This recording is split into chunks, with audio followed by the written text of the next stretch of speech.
Authentic, sports, entertainment, something for the old, something for the new, something for everybody in between. We leave nothing untouched. We are Spoon 107.5 FM.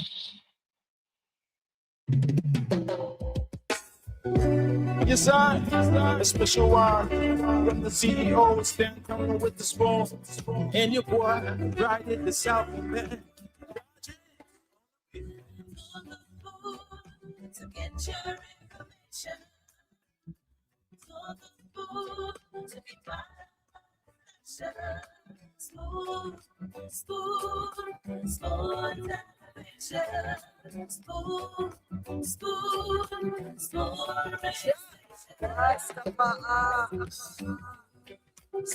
gonna tell you what is happening in Liberia.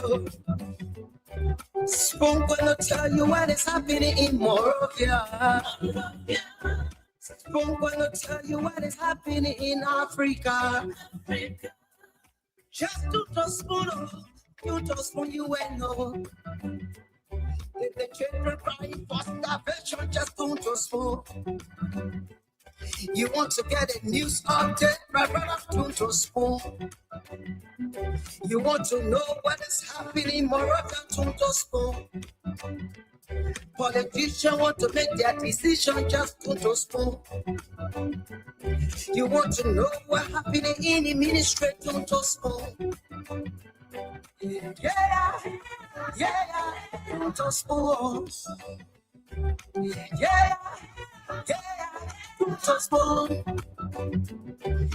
You from Bonjama, Maryland, to spoon. Yeah, to spoon. If you eat get pound, regular, my brother, to spoon.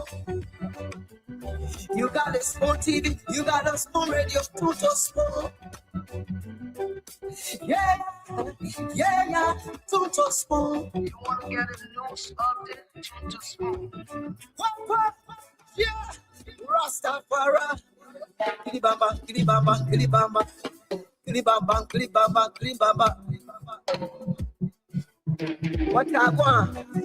Yes, party. Spoon TV. Yes, party. Spoon TV. Spoon. Ba. Spoon TV. Spoon entertainment.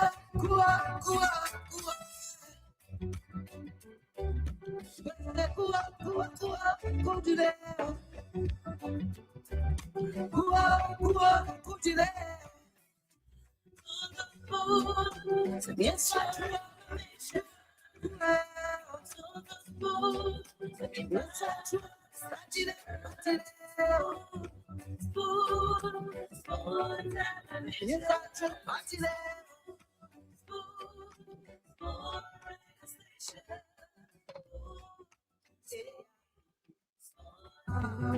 Spoon gonna tell you what is happening in Liberia. Spoon gonna tell you what is happening in Morovia. Spoon gonna tell you what is happening in Africa. Just to spoon, you to spoon you and know. If the children crying for starvation, just to spoon. You want to get a news update, my brother, to spoon. You want to know what is happening, Moroccan, to spoon. Politicians want to make their decision, just to spoon. You want to know what happening in the ministry, to spoon. Yeah, to spoon. Yeah, to spoon. You from Bonjama, Maryland, to spoon. Yeah, to spoon. If you eat get pound, regular, my brother, to spoon. You got a spoon TV, you got a spoon radio, to spoon. Yeah, yeah, Tunto Spoon. You want to get a news update? Tunto Spoon. What? Yeah, Rastafari. Kilibamba, kilibamba, kilibamba. Kilibamba, kilibamba, kilibamba. What I want? It's what you got to TV. It's what you got to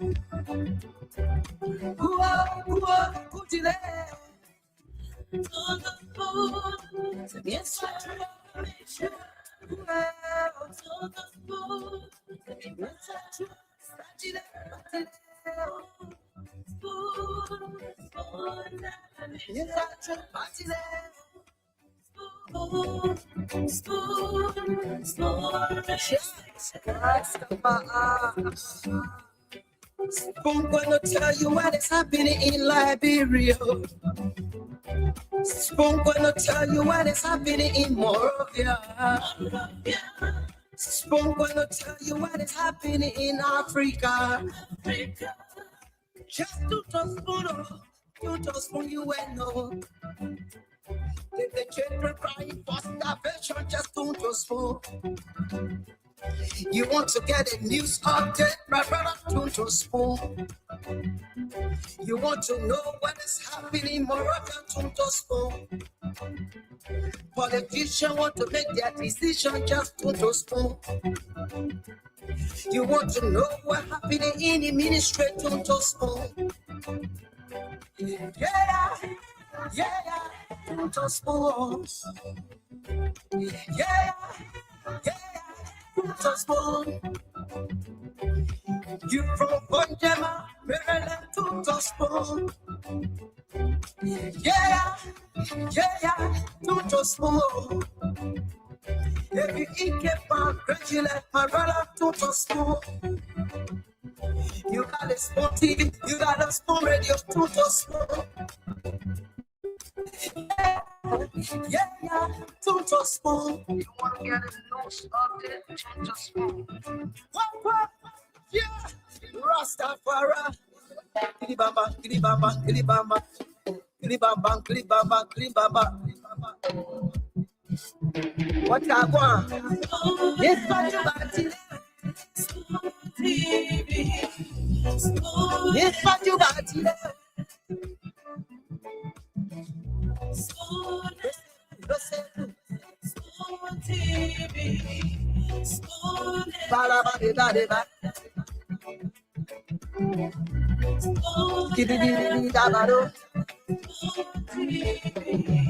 Spoon entertainment.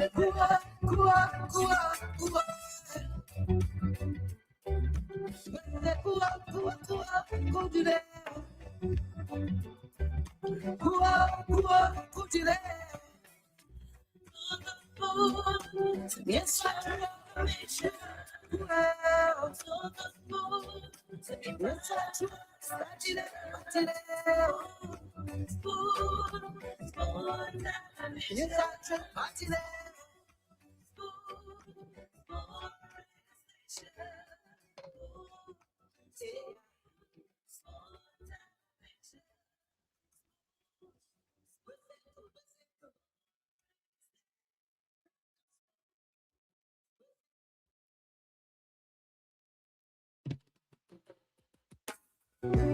Yes, I.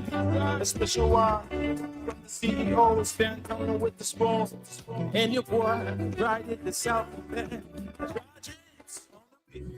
On the spoon to get your information. On the spoon to be part of the connection. Spoon television. Spoon. Virtual DJ. I'm gonna tell you what is happening in Liberia. I'm gonna tell you what is happening in Morovia. I'm gonna tell you what is happening in Africa.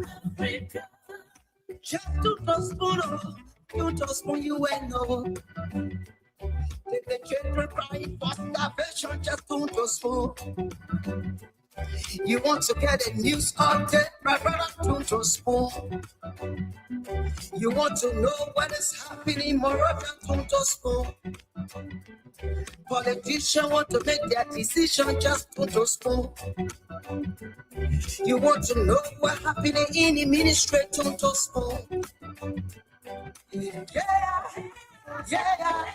To spoon. And of course, it's a cozy night here in Liberia. We did have some, a very heavy downpour of rain, most parts of Montserrado County. And I can speak for other parts of Liberia, but for most parts of Montserrado County, it did rain very, very heavily today. After a very scorching morning and afternoon, the rain was definitely a welcoming one because of the heat wave and the inconsistency of the electricity. So that rain was welcoming. The water from the rain is going to assist us at the Mancoffey Hydro Power Plant there to make sure we have some, stable electricity. We're hoping for that. But gradually we are approaching the rainy season here in Liberia. Happy Sunday to you, wherever it is you're listening to us across Liberia. The time here is 90 minutes up to 8 p.m. here. Today is the 15th day of March, 2026. My name is Simon Slanger. I'm producing tonight. You're welcome, irrespective of how you're listening to us, whether it's on Spoon, Fabric, or Super FM, or better still, Voice of Liberia, 104.1. That's relaying us as well. Other radio stations relaying us across Liberia. Love to say a pleasant night to you. For those of you watching us online, I love to say welcome to you as well. All right, so Sumo Dwana says also in Voyama City, Lofa County right now it's raining. That's good to know that you also did get some downpour of rain. King Will T-Man is also watching us, as well as Andrew Che Doyen is following us as well. Oscar Zingben is a regular there from Gompa City, Nimba County. Hope you're doing great, Oscar. Thank you for always following us. I love to say hi to you. Just drop it. Melvin DeShield is also following us via YouTube. Darius P. Sony is watching us from Maryland County, People Sorokan District. Ambulai Johnson is following us from Croman Town, Upper Clay Ashland, Montserrado County. King David is watching us from Cardwell, New Georgia, North Road. S. Samuel Wright, Vermont Richardson is watching us from Providence.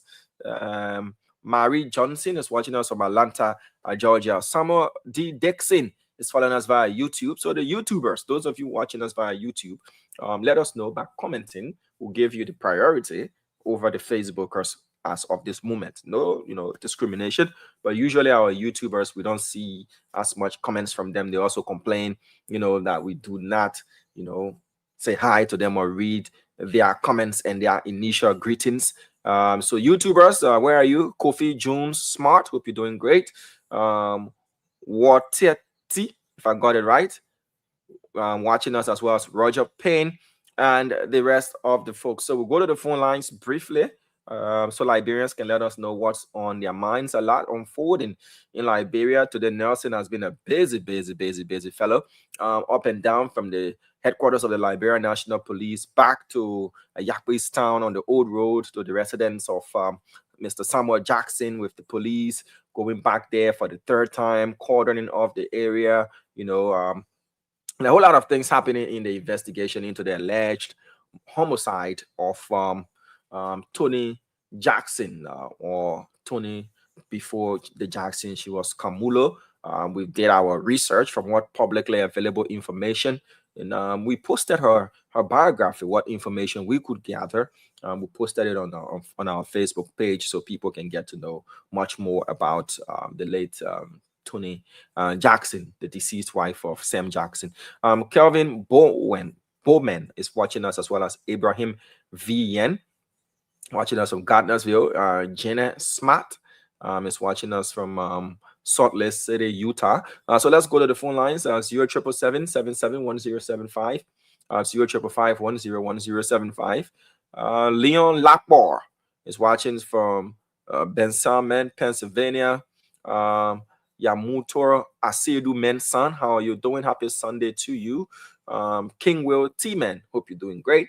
Let's go to the phone lines now. Let's hear from Liberians. What's on your minds? 07777 1075 055 101075. 1 minute per caller, please. And we begin with this very first person here. Hello. Yeah, Damon. Good evening. Yes, sir. Your name and where you calling us from? Damon, this is David King, and I join you for Sunday this evening. Damon, what is on my mind has to do with Stan Jackson, the loss of his wife. You know, Damon, it's bad nowadays in this country to politicize every little thing in this country. I believe Mr. Samuel Johnson, due to the historicity of the woman, what she's been suffering from, I believe that similar thing like that happened to her. But people who are not talking, what's very from the angle of the government? If people got no moral to talk, because if people took a convicted murderer who was convicted and sent to jail, they came and freed her, all of the documents for that case. Augustine Fire refused to take those documents to the Supreme Court to go and get an appeal today. Roa Musu is moving scot-free in his place. Okay. Shala Musu is in your grave, crying for justice. All right, and sir. you got the people from the Unity Party causing noise around here. All right, sir. Thank you. They no wrong. I think the people should get a chance to the investigation.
Okay, folks. We apologize for this technical glitch that's due to interruptions from the network. But thankfully, we are back. Okay, sis.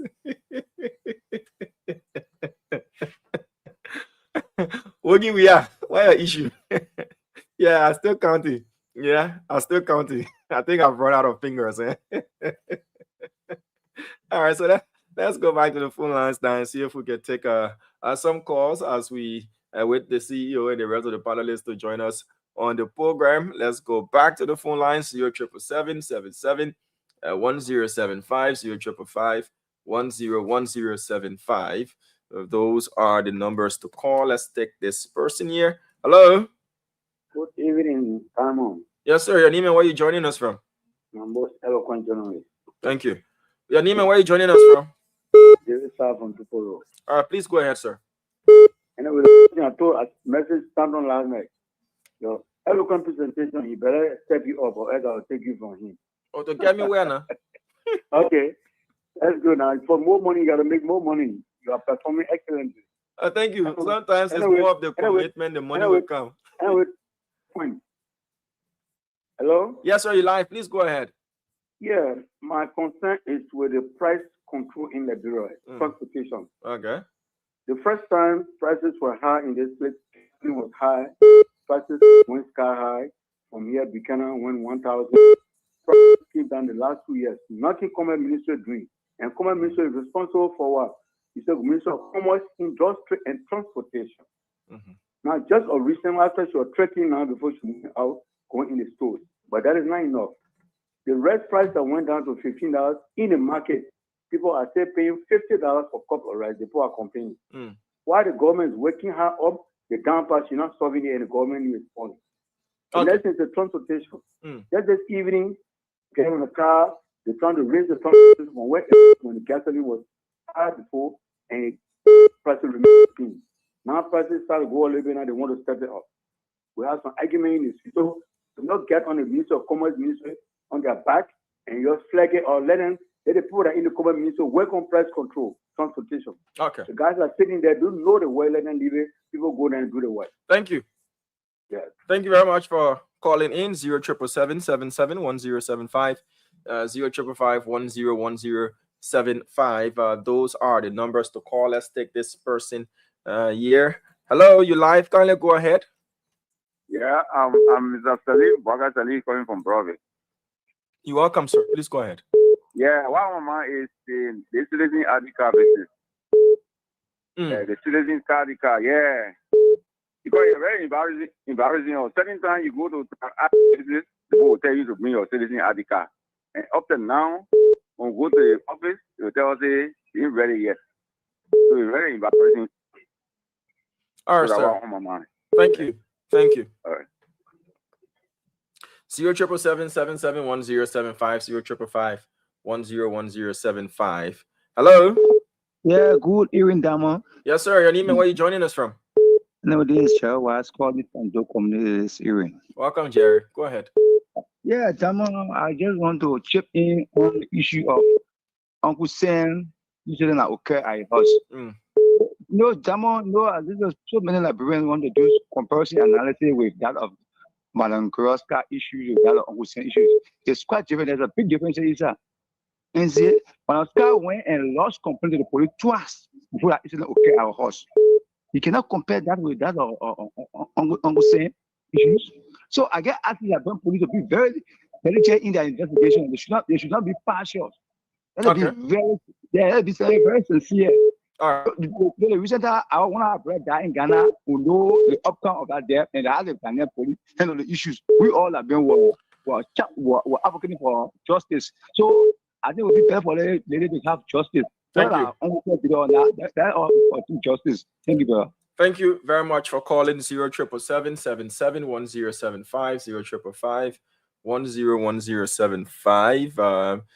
So we take this next caller on the line. Hello. Good evening, Simon. How are you? I'm doing pretty well, sir. Thank you for calling. Yeah, thank you, people, for always affording us this privilege to make our points heard. Welcome. Please go ahead, sir. As usual, my name is Kebwan Lega from Pablo Ashawa Bozo, and I'm joining you from a 540 resident. Firstly, I want to extend my condolence to Uncle Sam for the loss of his wife and for the mysterious death of that lady. While it is true that we regret her death and all these kind of things, and that we do not wish to politicize everything in Liberia all of the time, we wish that lady death be investigated, because from the footages displayed on the various social media platform, that lady is somebody that we believe was tampered with, as the bruises were seen all over her body. Okay, sir. So while it's true that we don't want to politicize it, we want to remain critical that her death be investigated. All right, sir. Thank you so much. Thank you for calling in, King Will T-Man. We had a little glitch with the network, but it's back up and running. Irene Anderson, hope you're doing great. Elisha Gossent Son Chie, hope you're doing wonderful. Chukudolo is watching us from River G County, to be precise, Fishtown. Nathaniel Weir is following us via YouTube from Minnesota. Vera SW Wallace, how are you doing? Melvin Kodor is following us, as well as William M. Colley. Abraham S.K. Gotolo is watching us live. Let's take this next person on the line. Hello. Hello. Yes, sir. Your name and where you calling us from? Kindly go ahead.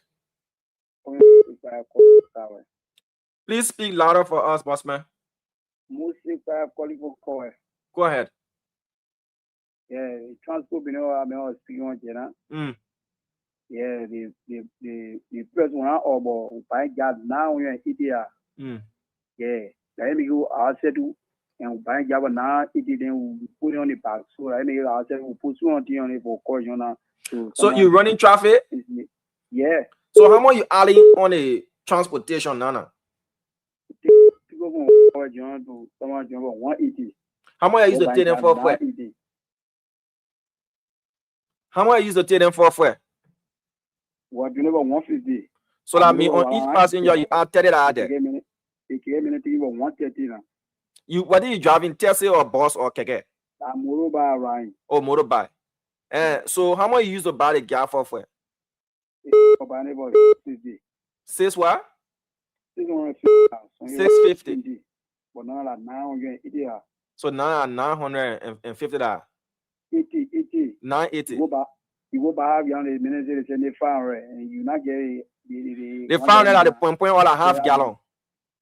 One gallon not 80, but when you tell them you want half gallon, you say found for half gallon. So because of that, you add 30 on each passenger on the 150 this day. Yeah. And how much can get men doing it for? If you get men doing it for 1. You are taking it for 1 hour, taking it for 130. Okay. All right, my brother. Thank you. Yeah. All right. So he's a bike rider, and I said they're adding 30 on the distance there. Okay. So it's Diamond. My name is Natalie. Okay. All right. Sorry, Natalie. Yeah. Sorry. Okay, your daughter or Nathaniel. So he just put it there and said Natalie. Is it? Let me see if I can get in trouble again. Okay, it's not. All right, we'll talk all I want later. Yeah, let me take this next person here. Hello. Hello. Your name and where you calling us from, please? My name is Teresa. I'm calling from East. All right, please go ahead. I want you to take my number. I live near Mr. Jackson's house. I want to speak to Spoon. I want to speak to because I live near him. I want to tell him something. All right, let me. You know what you gonna do? Because different callers coming in and trying to block me from seeing your number. I have to do a fafa. So just hold on small. Okay. All right, I think I got it now. So I'll call you, yeah? Or better still, Nelson will call you because he's playing lead on this. So he will call you. I've gotten your number, yeah? Okay. All right, thank you. Thank you for calling. Thank you. All right, let's take this next person here. Hello? Bolivia? Hello? Hello, how are you? Yes, sir. Your name and where you calling us from? This is Brother G. Lahassin, where they calling from Pinze, Abitoboro. Okay, please go ahead. Yeah, let me extend my sympathy to Jackson family and the family of his wife that died. But you know, one thing came to my mind. I try to remember when Sam Jackson celebrated his birthday. If you look at a post, man, he was dancing all alone there, and I didn't see a wife with him. So it brings her back to my mind. I said, that man, the way he talks about a beautiful wife, young wife so much, and he celebrating her birthday, she's not around. I mean, it gave me a little doubt. In a sense that, sorry to say, I don't know whether there was some problem between them. But I think during a celebration, a birth celebration, he will at least celebrate with a wife. The wife was not seen within the whole picture. You married? Huh? You married? Hello? Yeah, you married? No, I'm asking you married? Yeah, I'm married. At every occasion of yours, you're well present? My birthday celebration, yes. No, I say that every occasion your wife can be present. Birthday occasion now. No, I just ask you that every meaningful occasion your wife can be present. She can travel or go on any assignment or anything to do or. The question is there record that he will travel to see the thing? The point I'm saying here, my brother. Yeah, I get your point, but I just want to know from you, like every meaningful occasion, even if you marry, you're the most loving person, at every occasion your wife will be present with you. She can get other things to do or any other thing to do. When you present, I said you travel. Once you celebrate together. Okay. Let me say for me now, my birthday falls on my wedding anniversary. So we celebrate together. Okay. All right, so Chief. For me, especially, but I'm the way he posted so more of the wife, and and the wife saw every taking picture, and then on his birthday celebration, he was dancing, rejoicing. I could not see a wife with him. All right, sir. If that is suspicious for you, that's you. But thank you for calling. Yeah, most welcome. Thank you very much. Thank you. You know, in a code of public opinion, and that's the beauty of everybody having an opinion. That's their opinion. But at the end of the day, where the facts will be presented, if this goes to trial, from all indications, it looks like it is going towards that direction, is in the law. So everybody will have an opinion. You know, everybody is going to play detective. Everybody is going to play doctor. Everybody is going to play lawyer. But at the end of the day, Mr. Jackson is well off. He's well connected. He will get for himself the best lawyers. He will get for himself the best lawyers, and they will go to court. And the burden of proof is on the state to prove their case, whatever the charges would be. If it's murder, manslaughter, whatever the charges would be, the state will have to prove their case, and beyond all reasonable doubt. The defense, their job is simple. Establish doubt. Establish doubt that this couldn't happen. Establish doubt that the jurors who will be selected will have to think twice, reasonable doubt, and we'll see how this plays out. So, but until it's done and concluded, yes, Liberians are entitled to their views and their opinions. And in this age where everything is out there, or almost everything is out there, this is a case that everybody's following up. And thankfully, we will be there to bring you all of what is unfolding as we have started to do.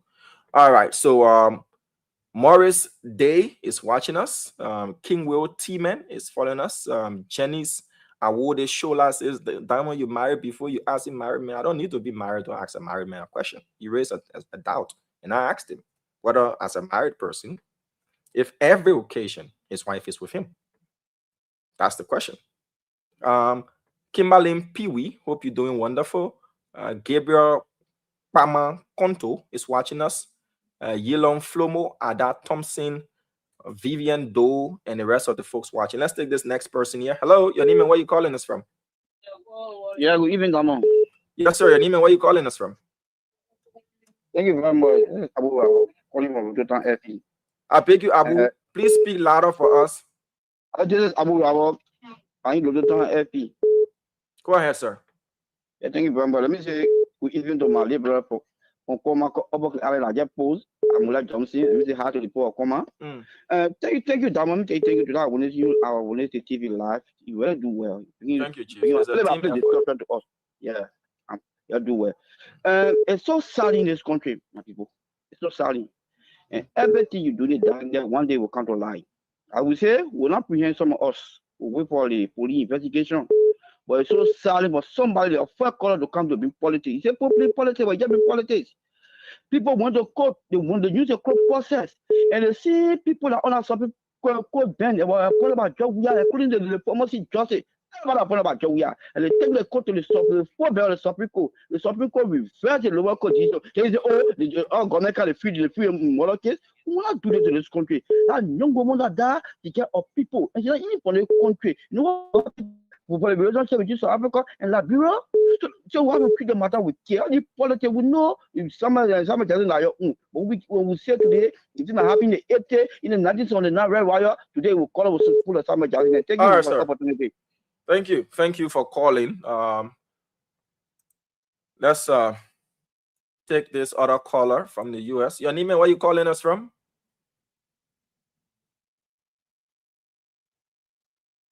Hello, caller. Your name and where you calling us from?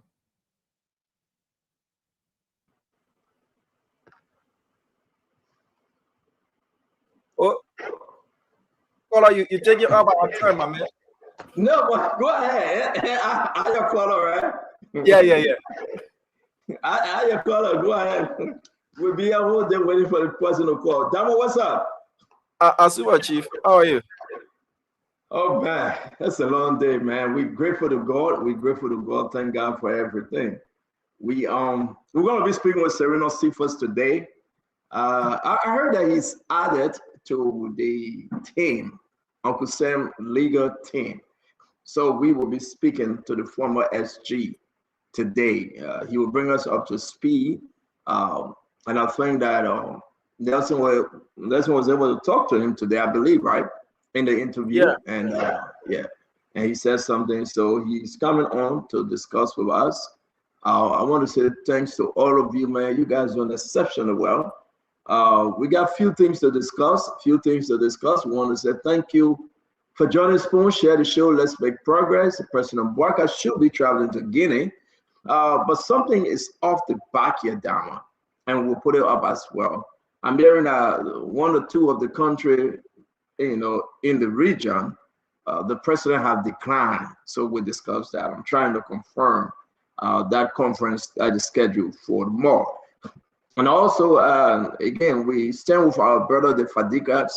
They lost their mother, and Hussein Fadiga, Hassan Fadiga. They lost their mother here in the United States, and our sympathy goes out to them. The National Election Commission, we can say former chair now, right? Chairperson. Yes, we can say that. David Etterbrand Lassanan, today was her last day. On a Sunday, she stepped aside. Well, if you want to be technical, you can wait for 11:59 when it's 12 a.m. No, she said effective immediately. So once she said that, I mean, it's only 15. Nah, I think she came up with something different today, though. But anyway, well, either or, she formed back to me. But that what's going on with the gas issue in the country? A lot of Liberians concerned that the gas price, the rice price will go up, the flour. But I'm still asking the question, Diamond, where is our reserve? Where our reserve.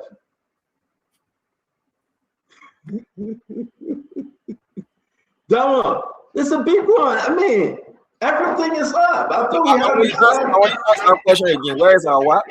Reserve. Our strategic reserve. The bad question? But that you look at you know the answer to that question before you asking it? No, listen, the only person I can answer is the how you call him, the Jato. It must swear. I think the only person should answer it. The who? The Jato. It must swear that Jato, you know that. I think he's the only person. You be discriminatory. Like a business. You think, oh, to the son, you're right. To the son, I should say that. It was to that Jato, man. But no, for real, where is our reserve? I mean, we got to tell you the truth, though. What's going on? But Dama, listen, I'm just here to ask the question. Because you know what? Thank God for Donald Trump. 172 million barrels was taking all of the reserve yet. 172 million barrels. So how many virus we got? How many virus we got all of Liberia? So for a country like Liberia that is not an oil producing or exporting country, meaning a reserve would be buying and storing for such a rainy day.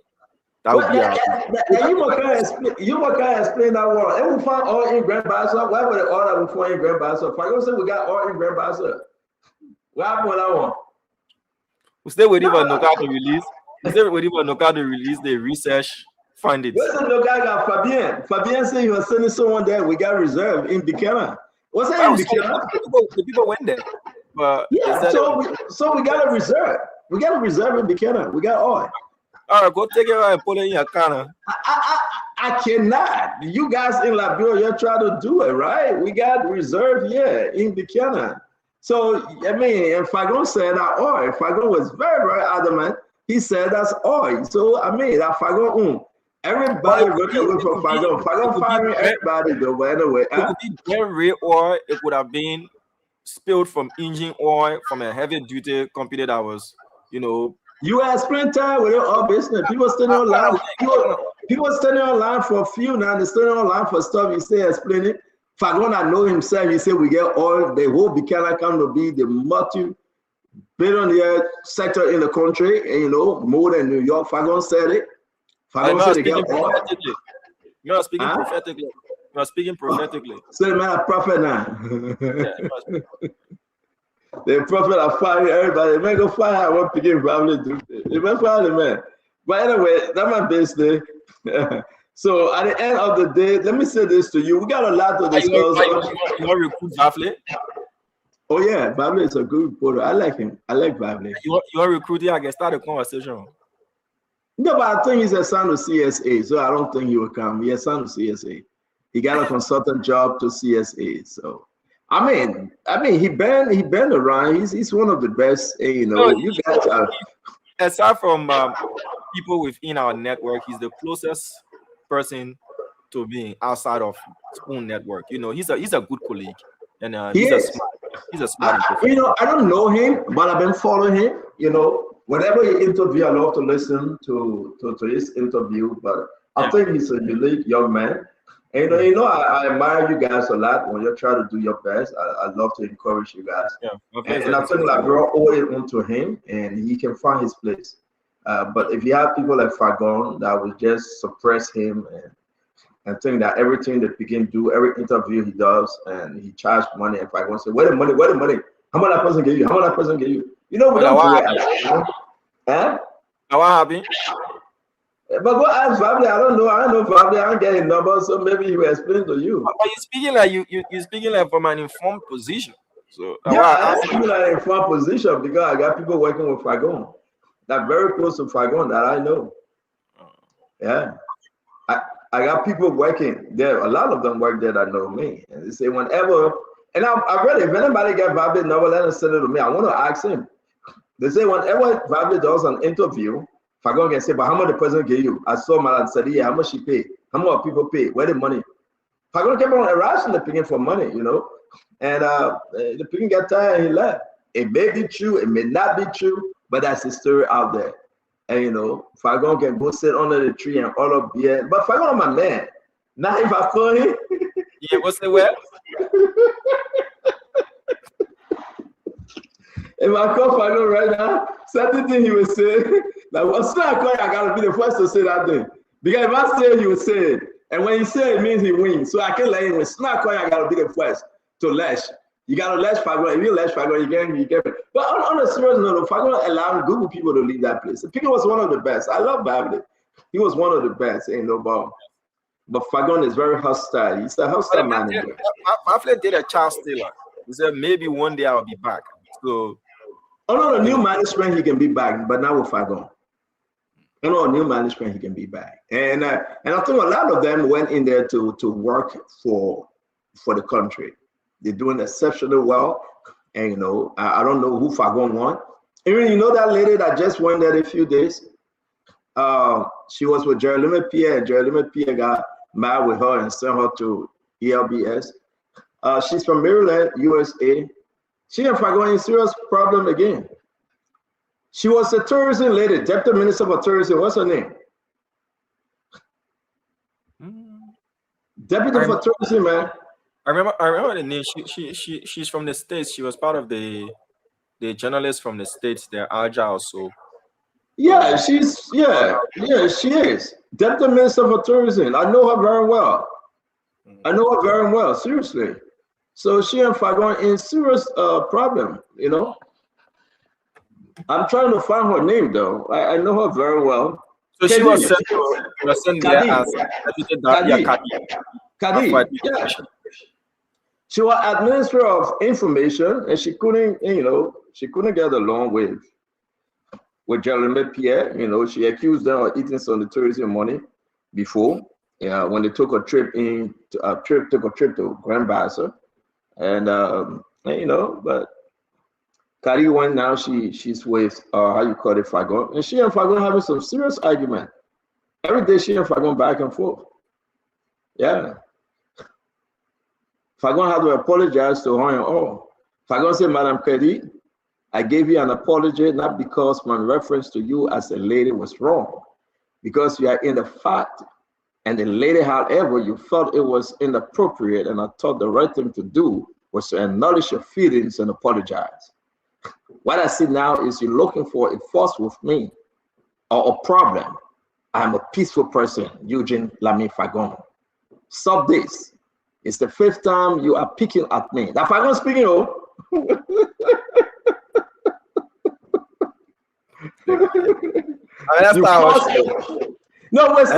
started the show with. You falsely accused me of taking law to the police. You refused to sign documents.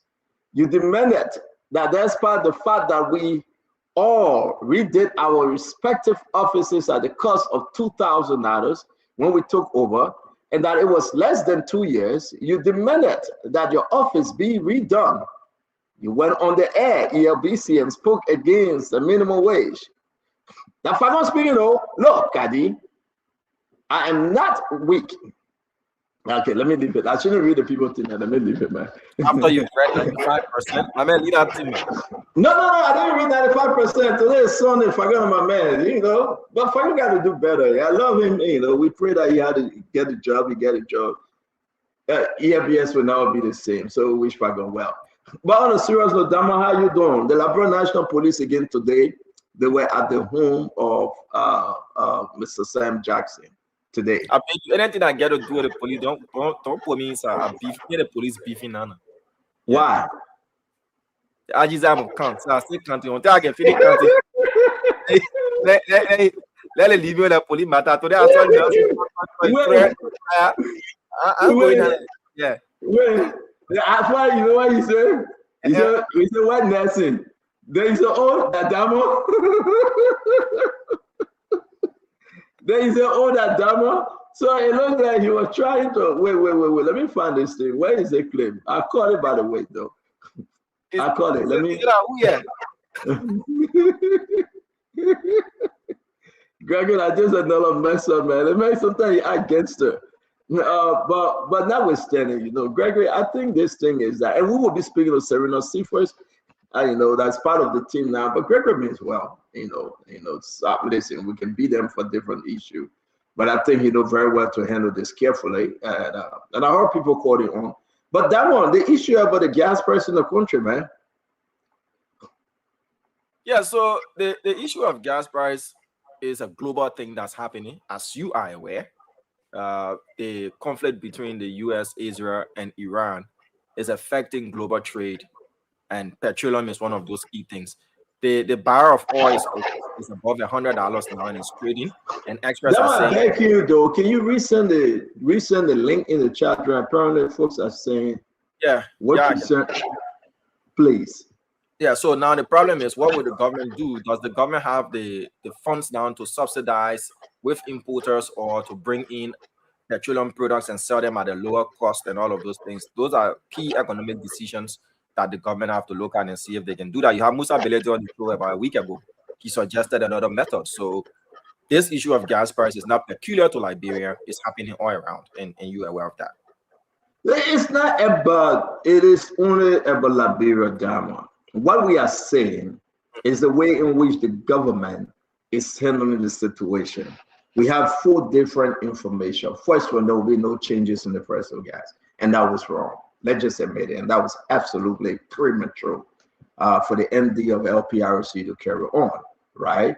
Then we came back and said, well, we'll put it up to 55 cents, 50 cents or 55 cents. Guess what happened? Musa Bedete said, you guys are joking. This thing should be way, way, way above, and this is what we are asking. Today, how much? How much, Jamo? How much is it today? I saw on the board 19 for gasoline. There you go. So it's like you got to understand that the things is going up, but what can this government do? What would this government do? People will be walking to work, or people will not go to work at all. You know that will happen, right, Jamo? This is Joseph Boakai under COVID-19. This is Joseph Boakai under COVID-19. Am I mistaken here, Damo? Damo Slanga. Are you speaking figuratively, as in George Weah had to deal with COVID? Yes, Madam Sally there with Ebola, we are there with COVID. This is Joseph Boakai gas issue, the Ukraine war. Joseph Weah also dealt with the war in Ukraine, right? But this is Joseph Boakai, the Iran war. Is Joseph Boakai have to find a way out of it. The prices of things going to go how high? How the Omen will handle it, how President Boakai will handle it, that's what people are looking for. Because you got to understand now, the way in which the LPRC managing director started, it was wrong. And you know that. It was absolutely wrong. And guess what happened? We are here talking about why did you speak so early? Musa Bedete then went in the meeting, they advised. They couldn't listen. And you need all these inputters, Damo. You do. And I believe that you guys will hit the street pretty soon to tell the real story. What's going on here? So I'm just saying, you know, I'm seriously concerned about the issue about for all these things. I'm seriously concerned. So let's just brace ourselves for the worst. And the worst is it's not only gas. You know, it's not only about fuel, it's about rice and other products, cement, flour, sugar, everything. That's what happened. You know, but you guys will go out on the street, and they're going to be a tough one, though, Damo.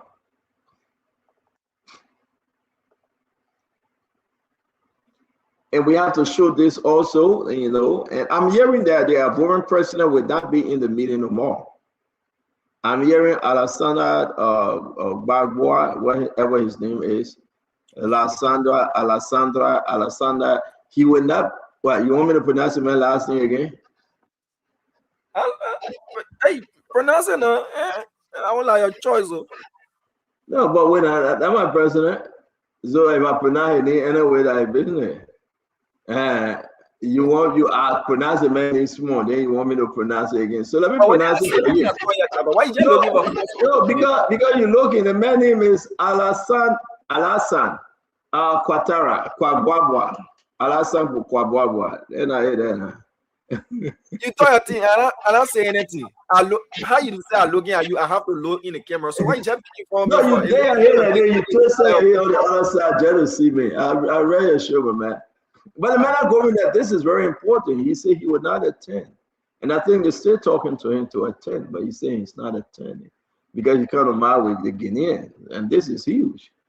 And I also want to say this lady is up, man. She's so beautiful. I used to admire her doing she reading the result, and you know, the election result 2023. Yeah, and she's out. Who President Boakai? Nelson's best buddies here. Oh, she is. Yeah, she like Nelson. She does. Oh yeah, she does. Always what's the school journalist? Because she said no one should give the report. Then we gave the result. Then she said, "Man, the guys are giving me a hard time." They are. A screenshot of when we were giving the last batch of results for the first round, and NEC was watching. I took that screenshot. Yeah, NEC was watching Spoon. That's how it is, because we were there at the time and we brought President Boakai at the time, and, you know, thank God for him. Nathan, Representative Nathan Bia, how you doing, my friend? I'm doing very well. I'm very well. Praise God for this wonderful day that He has given us. Yes, sir. Yes, sir. Good. Diamond, how you doing? Kev? I'm good, Rep. How are you, sir? Well, we'll praise God for this day. Praise God, hallelujah. Praise God, amen. Yes. Praise God, hallelujah. Praise God, amen. Rep, are you brilliant? Are you? What you say? No, I'm saying that I represent Beyond talking to. I thought you a boss man. I don't want brother trouble in there. No, I mean, we gotta discuss Kev. What's going on, Kev? How you doing? I'm doing great. I'm doing great so far. Nathan, how are you, my brother? You know that. How you doing? But you know something I understand though, and maybe Kev can help us because you can say alone. The Liberia Immigration Service Deputy Commander, he was arrested with drugs entering Sierra Leone. Can you imagine, Damo? This guy. Can you imagine? I mean, he's an immigration officer. They arrested him with drugs entering Sierra Leone. Look at the amount of pills. Tramadol for pain, but the people just popping it up. And now the real Tramadol said that the Nigerian people will get very meal. But the man entering Sierra Leone with drugs. The deputy commander of the immigration. So can you just imagine?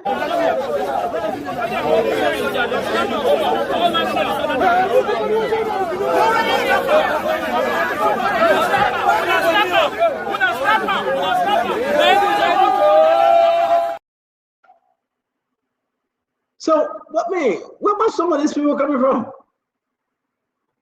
Where some of them coming from?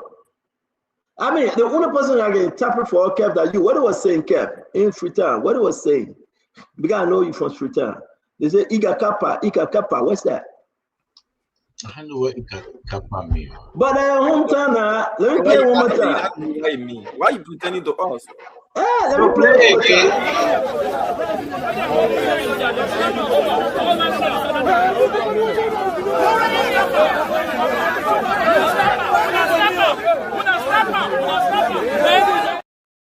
Munastafa, what is it? They should slap him. Oh, but then you know how to interpret. Hey, Kev, No, I didn't hear you. He's saying that you're slapping, you're beating. So say in Creole, let me hear you, Kev. Una slap him. Oh, Muna slap him. Una slap him. Una slap him. Yeah. So, Kev, you're rare for them, Baba. I mean, we appreciate you on the show, man. So you say una slap him. Una slap him. Yeah. The man say you slap the man. You want to slap him because he brought drugs into the country, right? Yeah, it should be. You should slap him. Okay, so you're gonna interpret more, please. I beg you. I know that's where you're from. How long? I mean, you were born in Sierra Leone, right? And you migrated to Liberia. No, seriously. You were born in Sierra Leone, and your mom took you when you were small to Liberia. So you come in tell the show to me? No, you want me to interpret? Yeah, we got a lot to discuss. You want me to interpret, or you want to go into my background? No, but Ken, you got no background now. We agree, right? You were born in.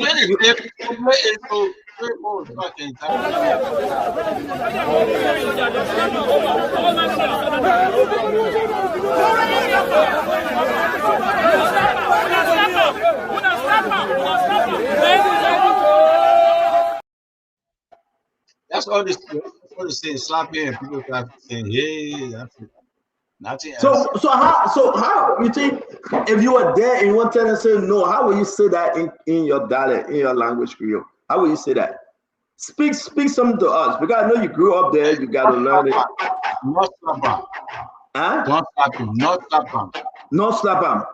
Yeah. You speak Soso or you speak Mende? Which one? I don't know how to speak no tribe. That is a broken English. Oh, the only thing you know is Creole. Creole is a broken English. Yeah, we understand, but which one your pa, that's Soso man or Mende man? Your pa. I'm not answering none of mine.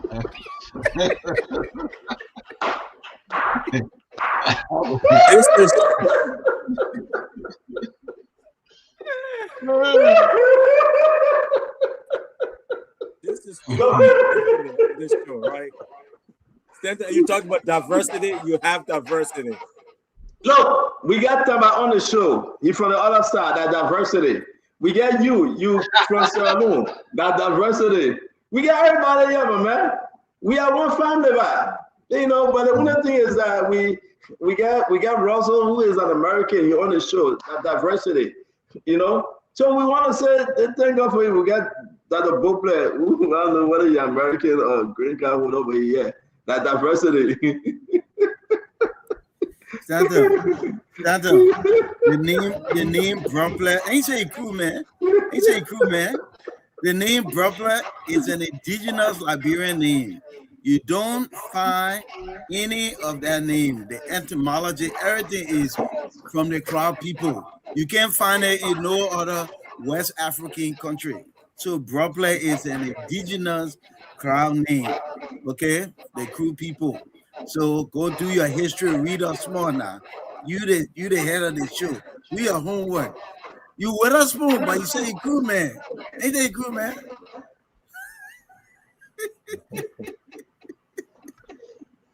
God bless every one of us. Wherever we came from, we are blessed.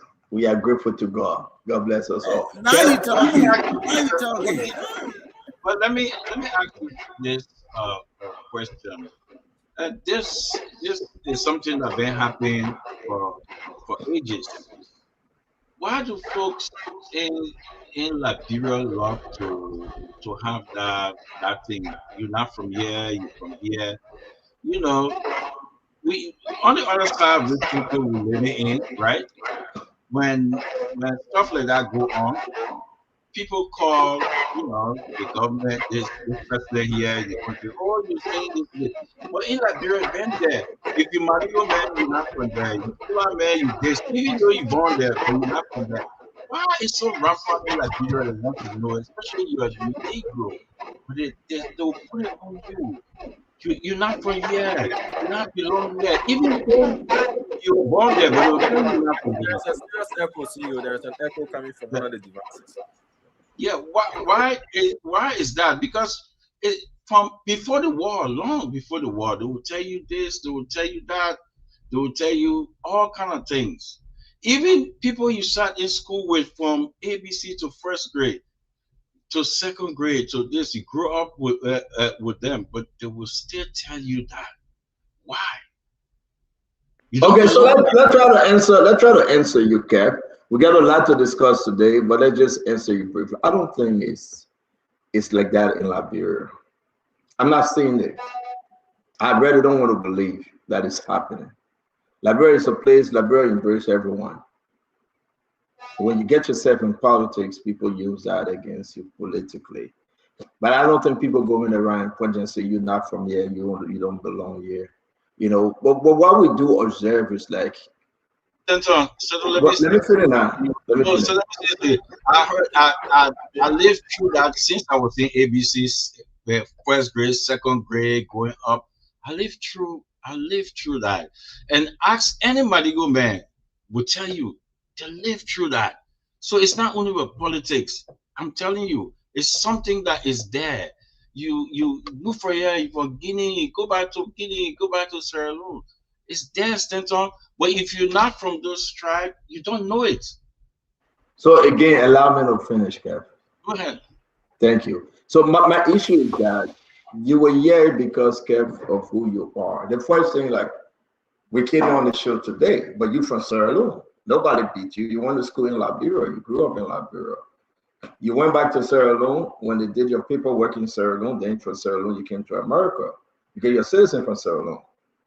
On your passport, country nationality, they say Sierra Leone. They didn't say Liberia. So if we say that you're from Sierra Leone, we're not mocking you. You should be proud. Why can't you be proud and say, yes, I'm from Sierra Leone? That's the question people will ask you. Let me finish that, Kev. Let me finish back. That's not a question I'm talking about. Hey, but all right, let's do you're saying the same thing I say, and that's what you're saying. That's what you're repeating. The same thing I'm complaining about, Nathan. The same thing I'm complaining about is what he's saying. So you just make my point. But my thing is, this is it, Kev, this is it, right? This is it. Everybody welcome to Liberia, like, because when you travel to America, America embrace you, everyone. But my problem with you, you are denying, just you, not Nathan, just Kev, not everybody else. And I gotta be very clear with this one. Dama, just Kev Hassan, you are denying your origin. Stop denying your origin. You're Sierra Leone man, say it. But you cannot say, no, I'm not a Sierra Leone man, but you're interpreting Creole. You left Sierra Leone not as a refugee. You left Sierra Leone as a citizen of Sierra Leone. You came to America. Be proud of it. Say it. God will bless you. You're a Sierra Leonean. But I'm not trying to hold down you, you know, whether you're a Sierra Leonean or not, we still love you on the show. But the day you say you're a Sierra Leonean, then, you know, we'll make another decision. Because on the show, we need also Liberian.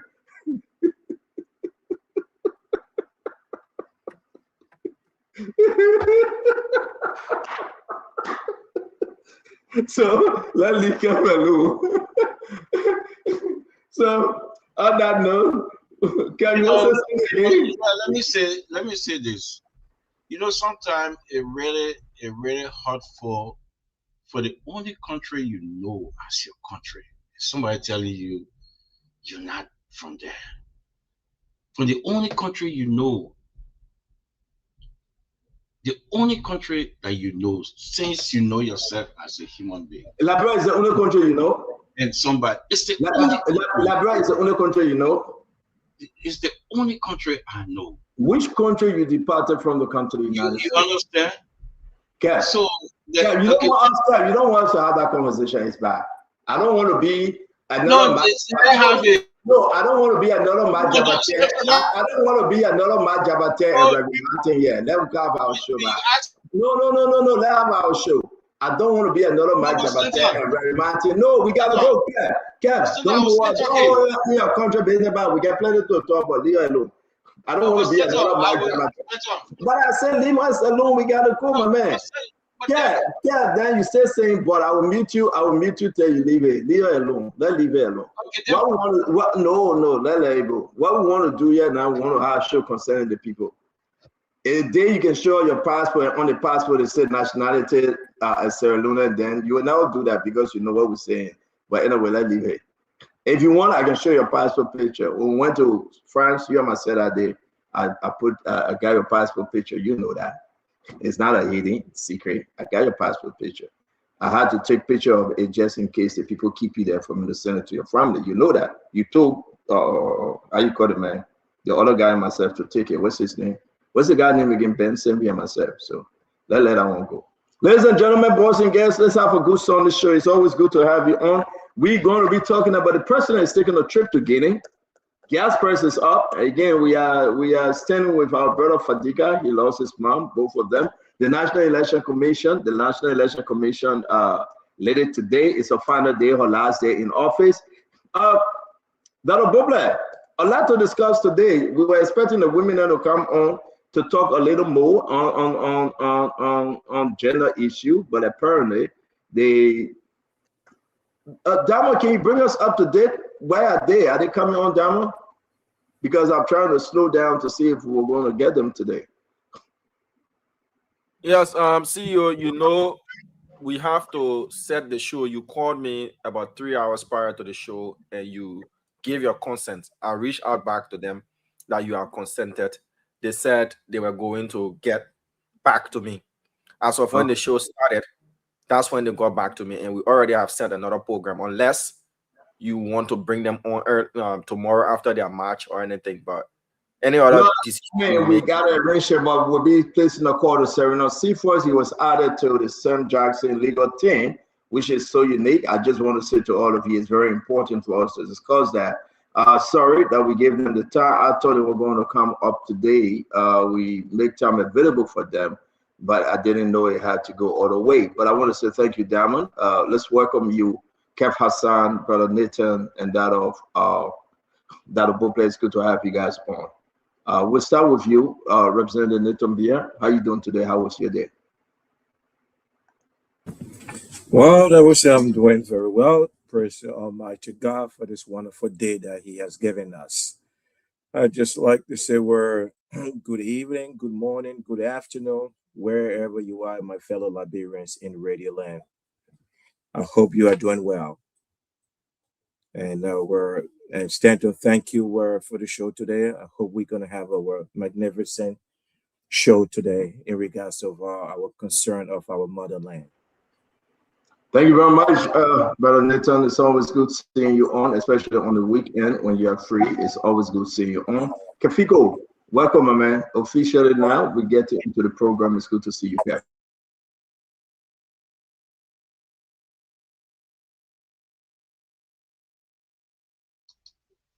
Sorry, you see what? We welcome everybody, Kev. Are you with us? Yeah. All right. Dr. Bople, it's good to see you on. Welcome to the show as we get started. Thank you, Stanton. It's good to be on. And good evening to my friends on the show. My good friend from up there in Rhode Island. Good to see you, my good brother, Representative Bier. It's always good to see you. And welcome to the show. For all those who watch and listen, welcome. You know, Stanton, you're full of jokes, and that's good. That helps the show, lightens the show. But I will say, on a serious note, this whole thing about phobias have hurt Liberia over the years. I remember growing up in Liberia, we had this thing about the foreigners. Other countries build great societies using everybody, the gifts and the skill. All those who want to belong here, come here, and we build together. So it's important that we help educate the public. It's not like it was back when I was growing up, but it's still there. We need to get away from that. You know, you're from here, you're from here. All of us belong, and all of us embrace the country, and all of us want to build the country, follow the laws and stuff. That's important because it helps to build a strong society. But it's good to be here tonight, and I'm looking forward to the conversation. Like you set the stage, CEO, a lot of great things are happening, important news, and we want to get into it. And I'll be glad to add my 2 cents to the conversation tonight. Dr. Bople, thank you very much. We're going to say thanks for joining us. We got Gibson Giroux. Gibson, how you doing? Dr. Brooklyn, what were you talking about? All come from the same place. I was not on early, so I'm concerned. Maybe there was something said. I mean, ask the military people to say absentees are not accounted for. You are not here, you are not here. Just move on. The CEO say, talk. First of all, let me say thanks to the Spoon team. I've been following their reportage, the interview. Even early this morning, the reporter was there.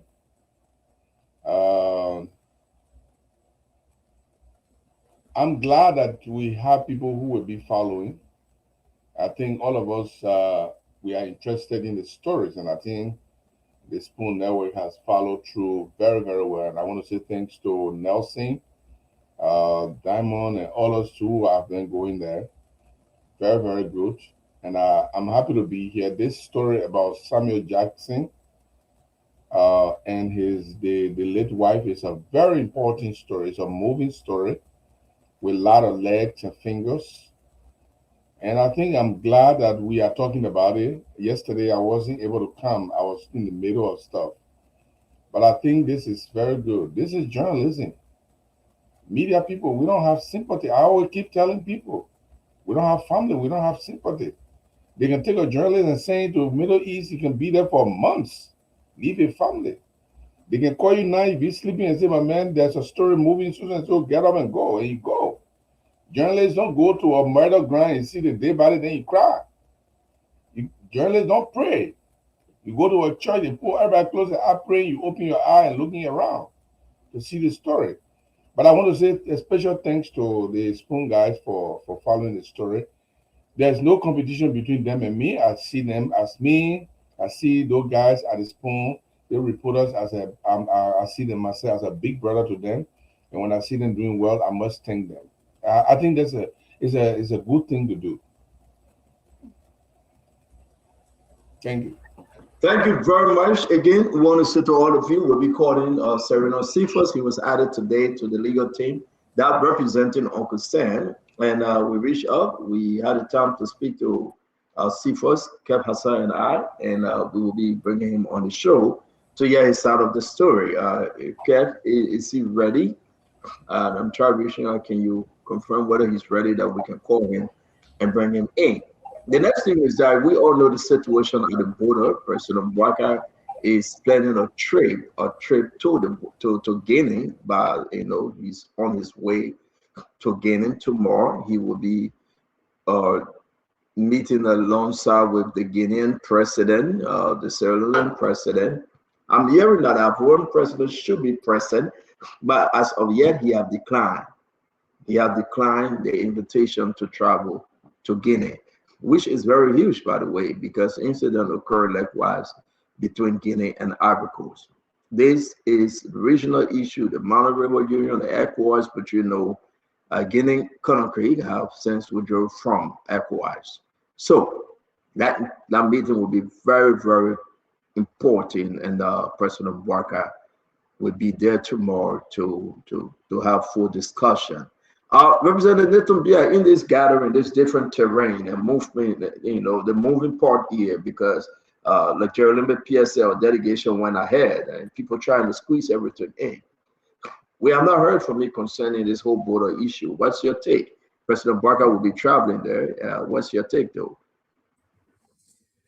Well, my take on this whole issue is in regards to where, and this is sometimes I get that I would say, frustrated with us sometimes with our officials. Because at this point in time,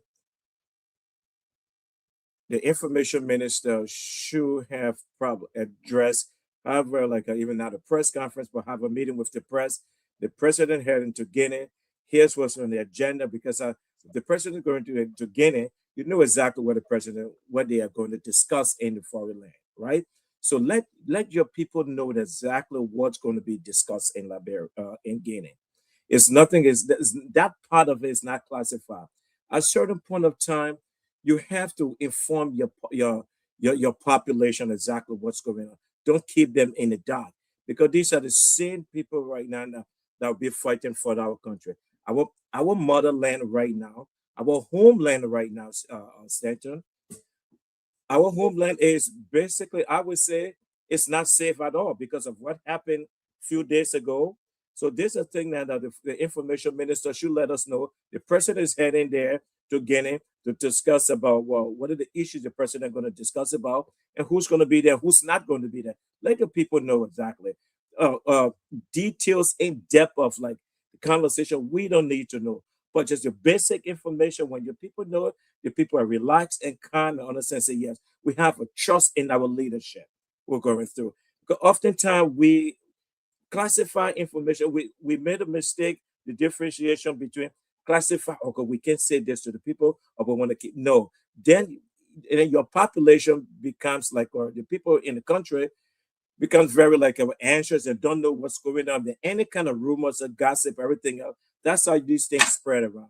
But we have to be, the information minister, I will probably ask the information minister to come up and let us know exactly. The president is driving to Guinea.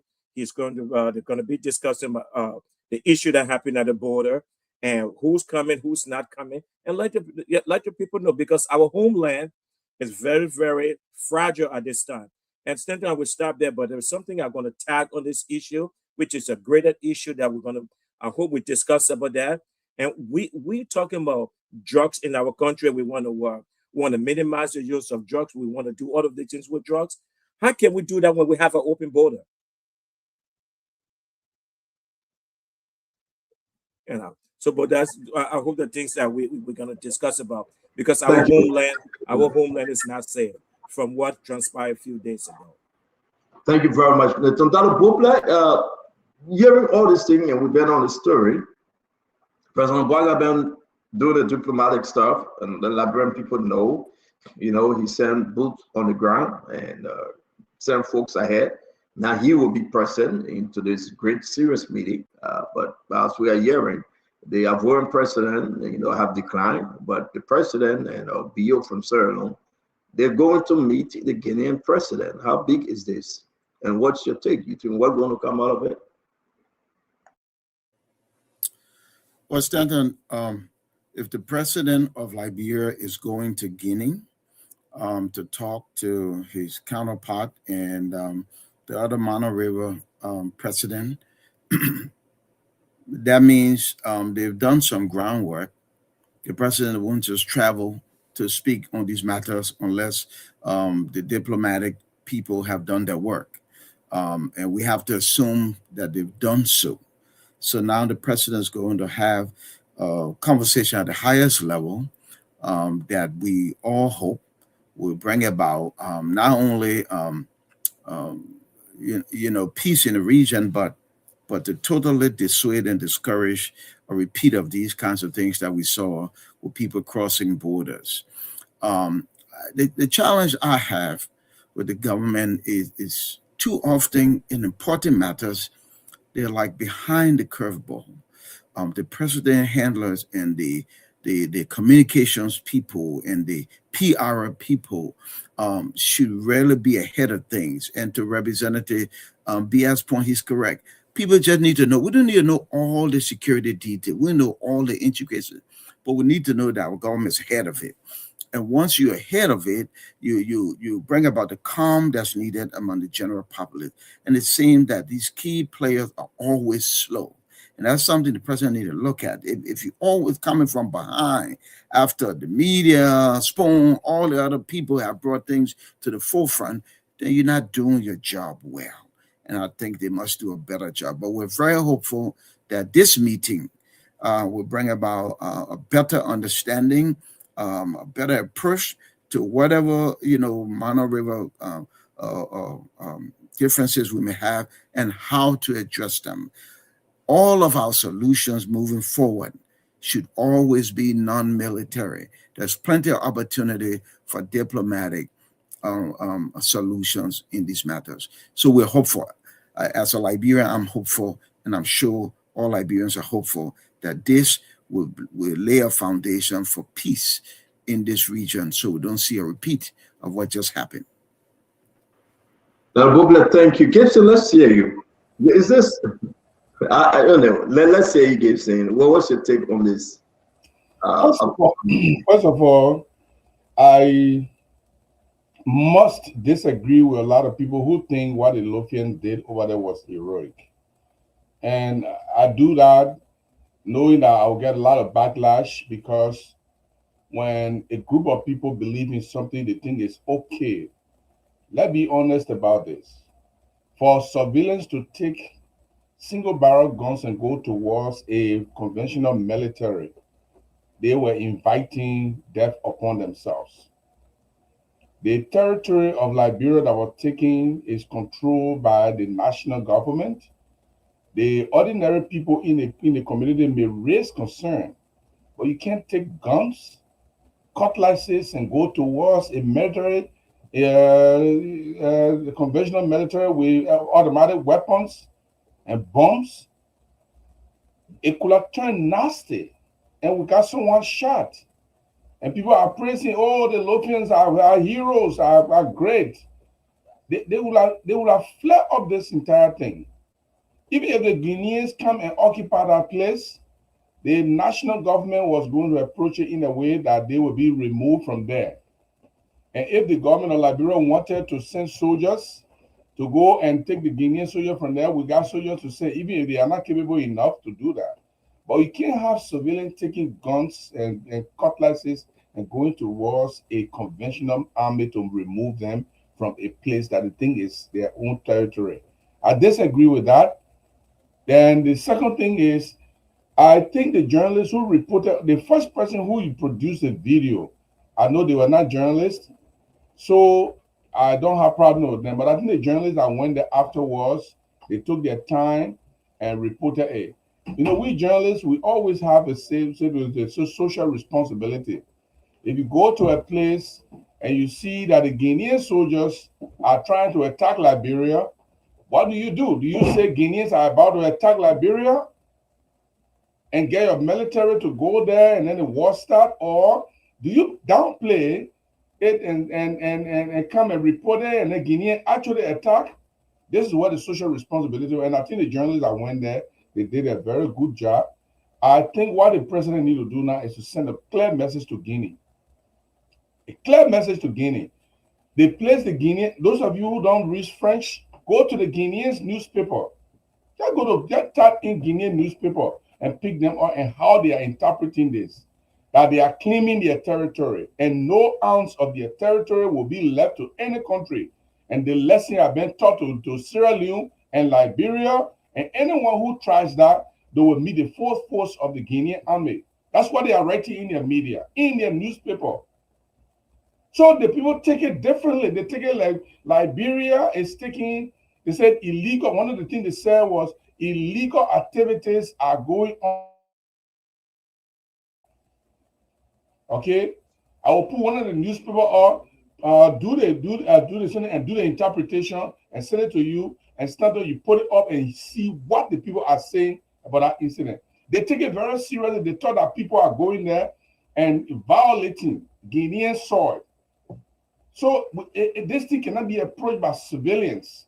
It cannot be overtaken by civilians to drive military people from there. This is the wrong thing to do. And they can raise the concern, they can protest, but they can't bring guns and cutlass out to run a conventional military out. But I think that what President Bouaké has a challenge, President Bio has a challenge. What Guinea did by arresting Sierra Leonean soldiers, just because you believe that they are on your soil, instead of addressing it through the proper channel, the diplomatic channel, and going to arrest and detaining Sierra Leonean soldiers, it's a provocation. And going to Liberia land and putting their flag down and bringing their garrison over, it's a provocation. And truth be told, guys, truth be told, Guinea can't fight Sierra Leone and Liberia. That they're all playing the game from Russia those days. Forget about that thing. The guerrillas in Liberia and the guerrillas in Sierra Leone, they can outdo the Guinean. They have never fought in a big war before. So they just making big money. So let's. I don't think we are calling for fighting at this time. Let's go back. Telling if the Guineans are listening, the question is, Getting, we hear you about the journalist, you're a journalist, so it's in your head, we understand. But we are asking now, President Bouaké is on his way to Guinea tomorrow. It's very important. The president is going to have a full discussion about non-aggression. He wants to be very peaceful. He's going to push for the John part of non-aggression. We don't want to fight. Let's sit down and discuss this thing. Let me leave you a bit and bring in Kev Hassan. Kev, the president will be leaving tomorrow. He got one thing on his mind. We all understand here, and this is a very serious, big meeting. They included Alassane, whatever his name is. But guess what happened? Our hearing that he have declined.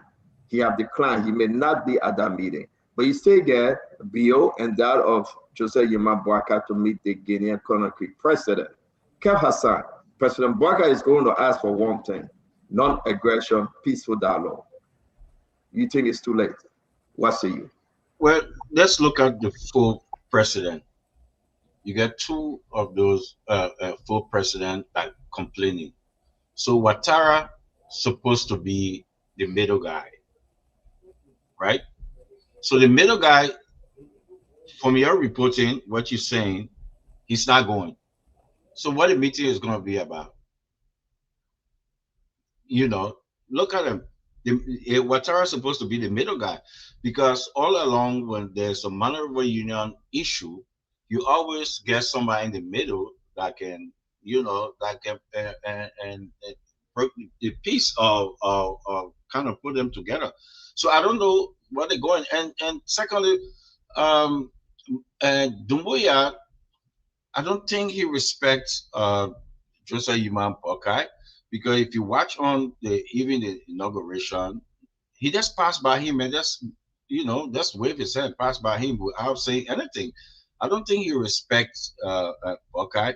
So I don't think it would be a meeting just to sit down. But if the middle guy, who is Ouattara, is supposed to be bringing them together, and say, look, let's put things together, he declined. So I don't know what the meeting is going to be about.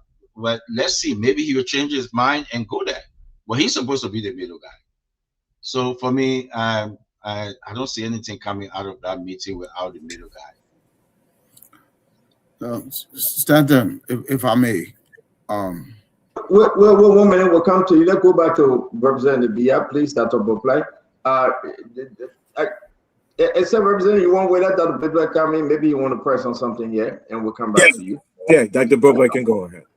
Thank you. So I just wanted to say, so to Kev's point, which is important, Alassane Ouattara, he's the president whose country is not affected per se directly. So having him in the room is important because he serves as sort of a mediator.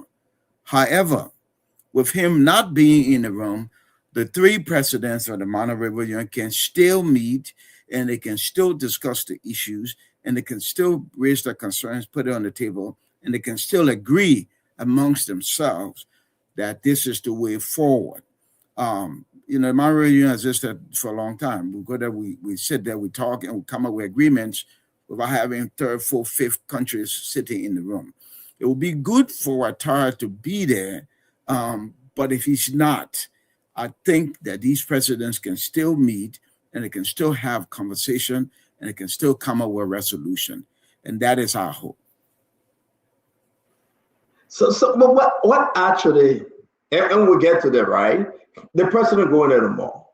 And I think Liberia, the leadership know exactly what this Guinea-Conakry president asking for. They do. What we are getting from this, though, is it only about that piece of land, or is more about mineral and resources, and involves a mountainous area in that region? This guy is not stupid. Somebody told me, oh, maybe he's just one off, he didn't know. No, he's fully informed. Going into Sierra Leone, now he's engaging Ivory Coast. So I think what Kevin is asking a very strategic question. Yeah, if Ouattara is saying, I'm not going there, do you think this meeting then will even hold water? And after everything, who this guy going to listen to? Who he really listen to, Representative Nathan? So that's the okay. Go ahead, my honorable gentleman. Yeah, I think that's a fundamental question, Stanton. So who's going to be that mediator? Who's going to be that third person that will bring first of all, to the neutrality, right? To calm everyone down. So because President Boakai is going to be representing his country, right? Trying to tell Guinea, say, look, don't encroach on my, don't encroach in my country, right? So the same thing with Sierra Leone president.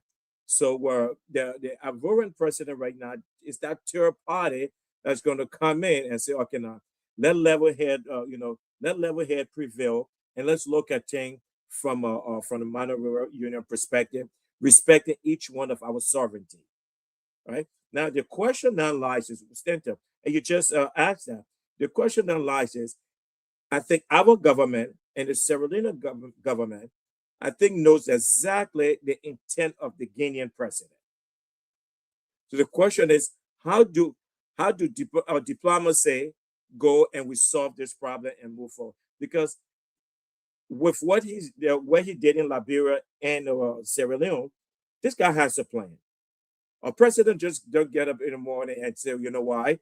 I'm going to go to Liberia and send my military to Liberia, remove Liberia flag, and put my flag there. He has a plan. He knows exactly what he's doing.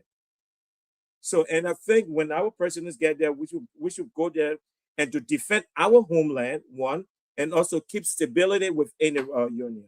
But we know exactly what should be discussed. Now, the question is, will level head prevail when this meeting is over? I think that's a fundamental question.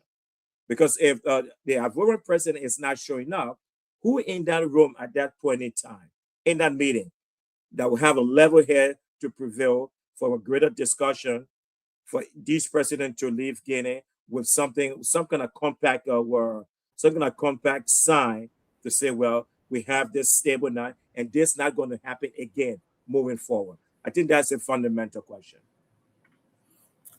Stanley, if I can just say quick. So when the countries get in the room, so the key question is the why. So why did the Guinean cross the border? Well, Liberia already would know that. Before President Burger, he will already know. That's how you start addressing conflict. Conflict resolution start with conflict dynamics. The why.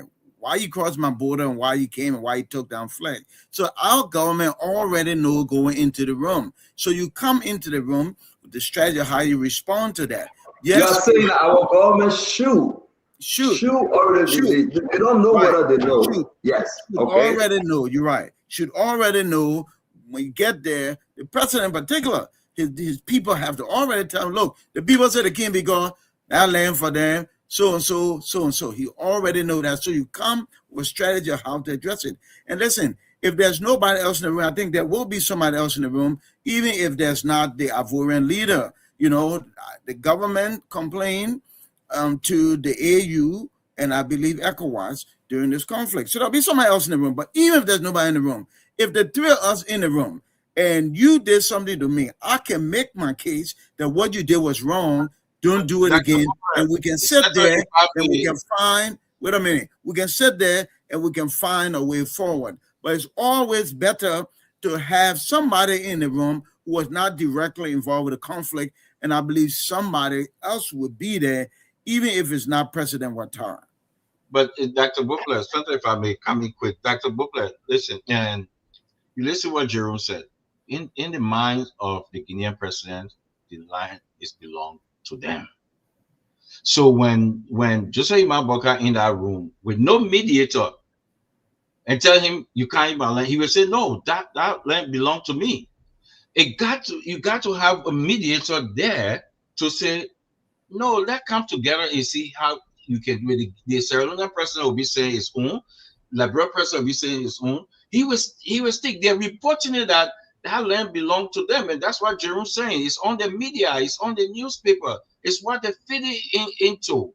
You know, Guinea is a military mindset country now. What he said is what the media report is what they're going. He's not going to contradict what he's saying to his people in that meeting. He will not say, okay, that your land was sorry. You got to have. Could very well be so. You're so right. let me bring in Gibson and Jacob that Bobla one thing, because we got to understand something here. The people actually, they know what they're looking for. They went intentionally into Sierra Leone, right? We are hearing stepping into Ivory Coast. They have one person say, I'm not going to take that mess. I'm not going there. They came, they took down our flag violation. We all know that. We are honoring the Mano River Treaty. But you got to ask yourself, is he still honoring the Mano River thing? He came as a junta government. He got no respect for MRU. So all that thing you're doing is the main part of MRU. You're afraid that he be part of the MRU. But guess what happened? President Boga gave the man $10 million complex, right? Is that it?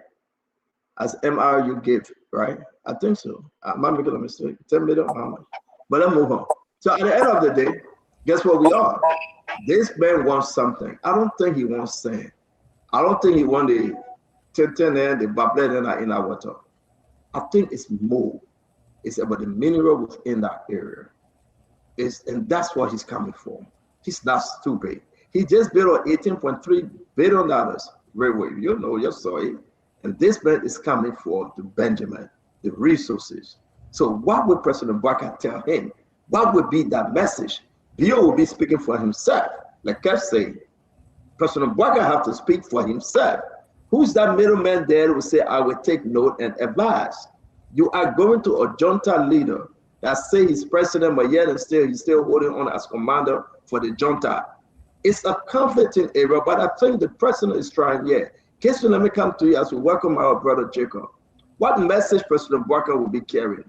Not aggression, peaceful resolution within the region. Do you think this guy going to listen? No, I think this guy has a motive, like the other panelists said. But let me remind everyone about why Chancellor is today in The Hague. I mean, in jail. The international community believed that Chancellor was on evangelism to spread his tentacles in the various West African countries. Or when he finished with Sierra Leone, he would go to Guinea and then Ivory Coast, and then he would plant his people in these places. So the international community is not okay with people who try this kind of evangelism. Okay, what this guy is doing, he's a man, and Stanley put it very well. The man, he doesn't have respect for rule of law. That's why he even overthrew his own government. Anyone who overthrew your government, you don't even respect your law before you can even overthrow your government. So he already an outlaw. Number two, if you look at what he's doing very carefully, first of all, if you're going towards Jiggy, coming from Nima, and you cross the border going towards Jiggy, Liberia, the border between Liberia and Guinea is way inside Guinea. Way inside Guinea. Welcome to Guinea. Welcome to Liberia. Way inside Guinea before you reach to Jiggy. And I pass around many times. If anything, Liberia is the one that has land that is still being occupied by Guinea. And we are not the one that are on this evangelism. So yes, why would he do that? He's pretty aware that Guinea is occupying Liberia's land. He's pretty aware that what he sent his soldiers to do was wrong, and he has something that in mind, something. And my guess, and I'm not going to call any name, my guess is that the reason they are doing that is because they are accusing one individual who went there not just to mine sand. They said the person was mining sand, but the Guinean believed that the man was extracting gold. That's what he said. And I'm not going to call the person's name because the allegations is not out in the public. So the person they were mining sand, they were doing sand to build houses, and the Guinean believed that these people were doing gold business. They were not just doing sand business. And they claimed that river, that Makuma or something like that, river is belonging to the Guinean. How do you determine it's belonging to you? A river that serves as a boundary is divided equally between the two countries. So, look, if you ask me, I think our president is good that he went there. He's an older, cool hair. He's an older person. He's going to go there to see how best he can calm the situation down. But I would have sent my superstar. I would have sent my defense minister and stay behind and not give the Guinean dictator a credence. Send a man there with a message to the president that you don't want to see that anymore. And then and he will come for Mano meeting. If Bill and him going, Bill and the president Walker are going there to go to do what? There is an echo. Yeah, I think it's from you, Jacob. No, it's not from Jacob, it's from the CEO. Not for you, because you are on silent. So basically, this is a serious matter. For me, at this point, we're supposed to defend our president. We're supposed to support our president in this kind of situation, because I can tell you today, if there was a war between Guinea and Liberia, Gibson Jerry will be taking up arms to go fight. So we don't want any war, because we're not going to have that conversation. Let's talk about that. Stay on the level. I know you love to take up arm, my man. This is very serious. Jacob, let's come to you. Jacob, let's come to you. Jacob, it's very important, though, for us to understand that the justice minister and some members of the executive, traveled to Guinea already. We received report that they needed to have a presidential conference But the message that President Barker is taking, non-aggression, peaceful resolution within the region. Do you think this guy going to listen to President Barker? Well, I mean, what's your take? The president leave for only 1 day tomorrow, and he should be back. I believe that in the first place, that's the primary options we have. We're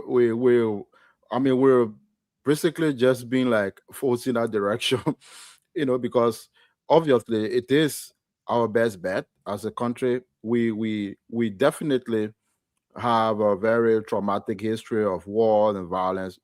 Nobody wants that. There's a lot of cold feet across the population, and people have precisely no interest in any kind of military activity. So I think the president and the government is taking the right action to engage diplomatically to get into Conakry. I was happy to see the release out that there is the president will be in Guinea together with the president of Sierra Leone to arrive at some kind of amicable resolution with this border crisis. I think they're very, very serious.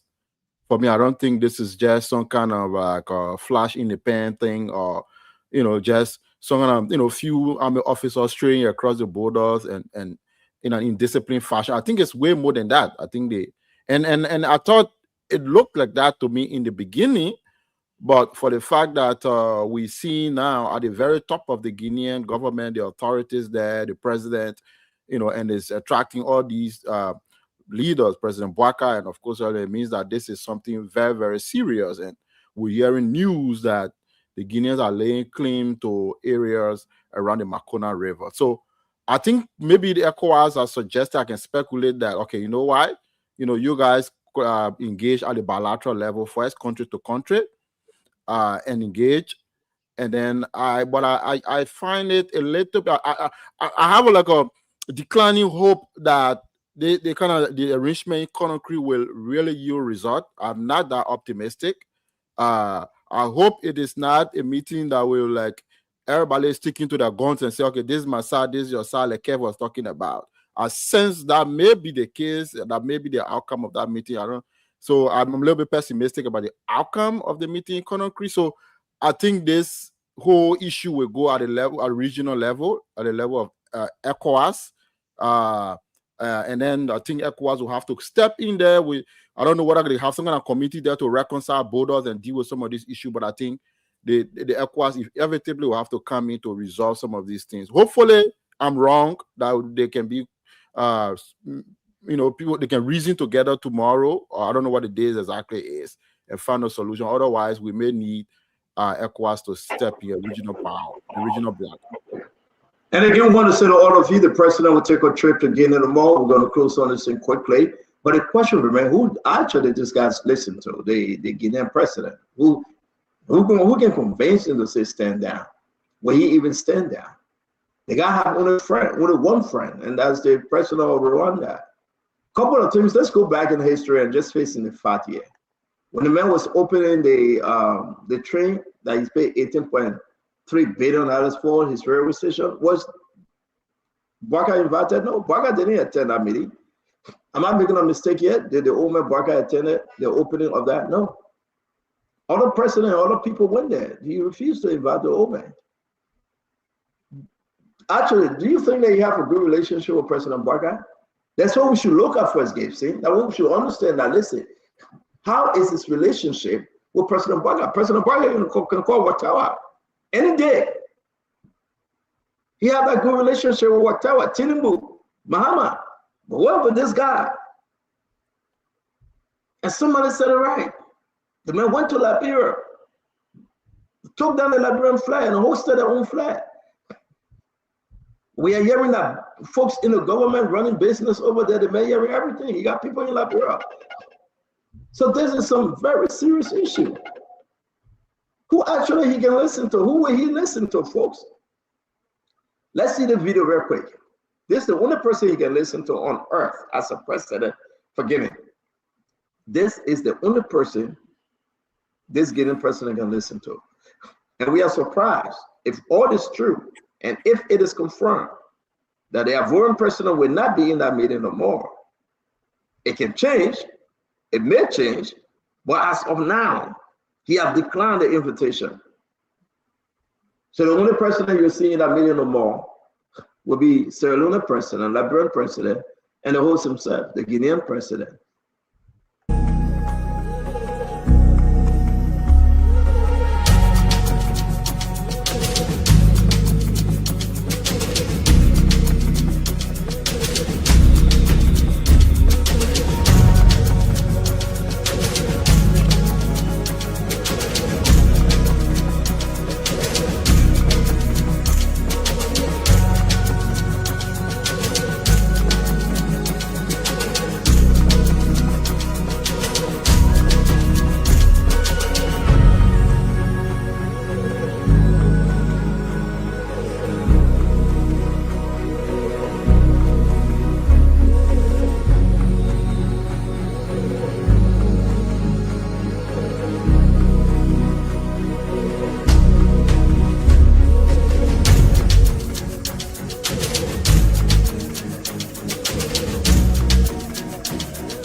So the question remains, he got friends, he got people around, he know who to talk to.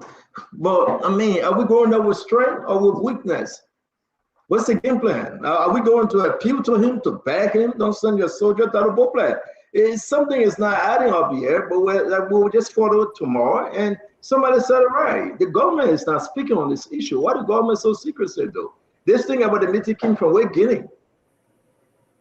It came from Guinea. Anybody saw on Facebook, did the executive mansion put anything up that the president is traveling to Guinea for this trip? Am I mistaken? Is there anything out there?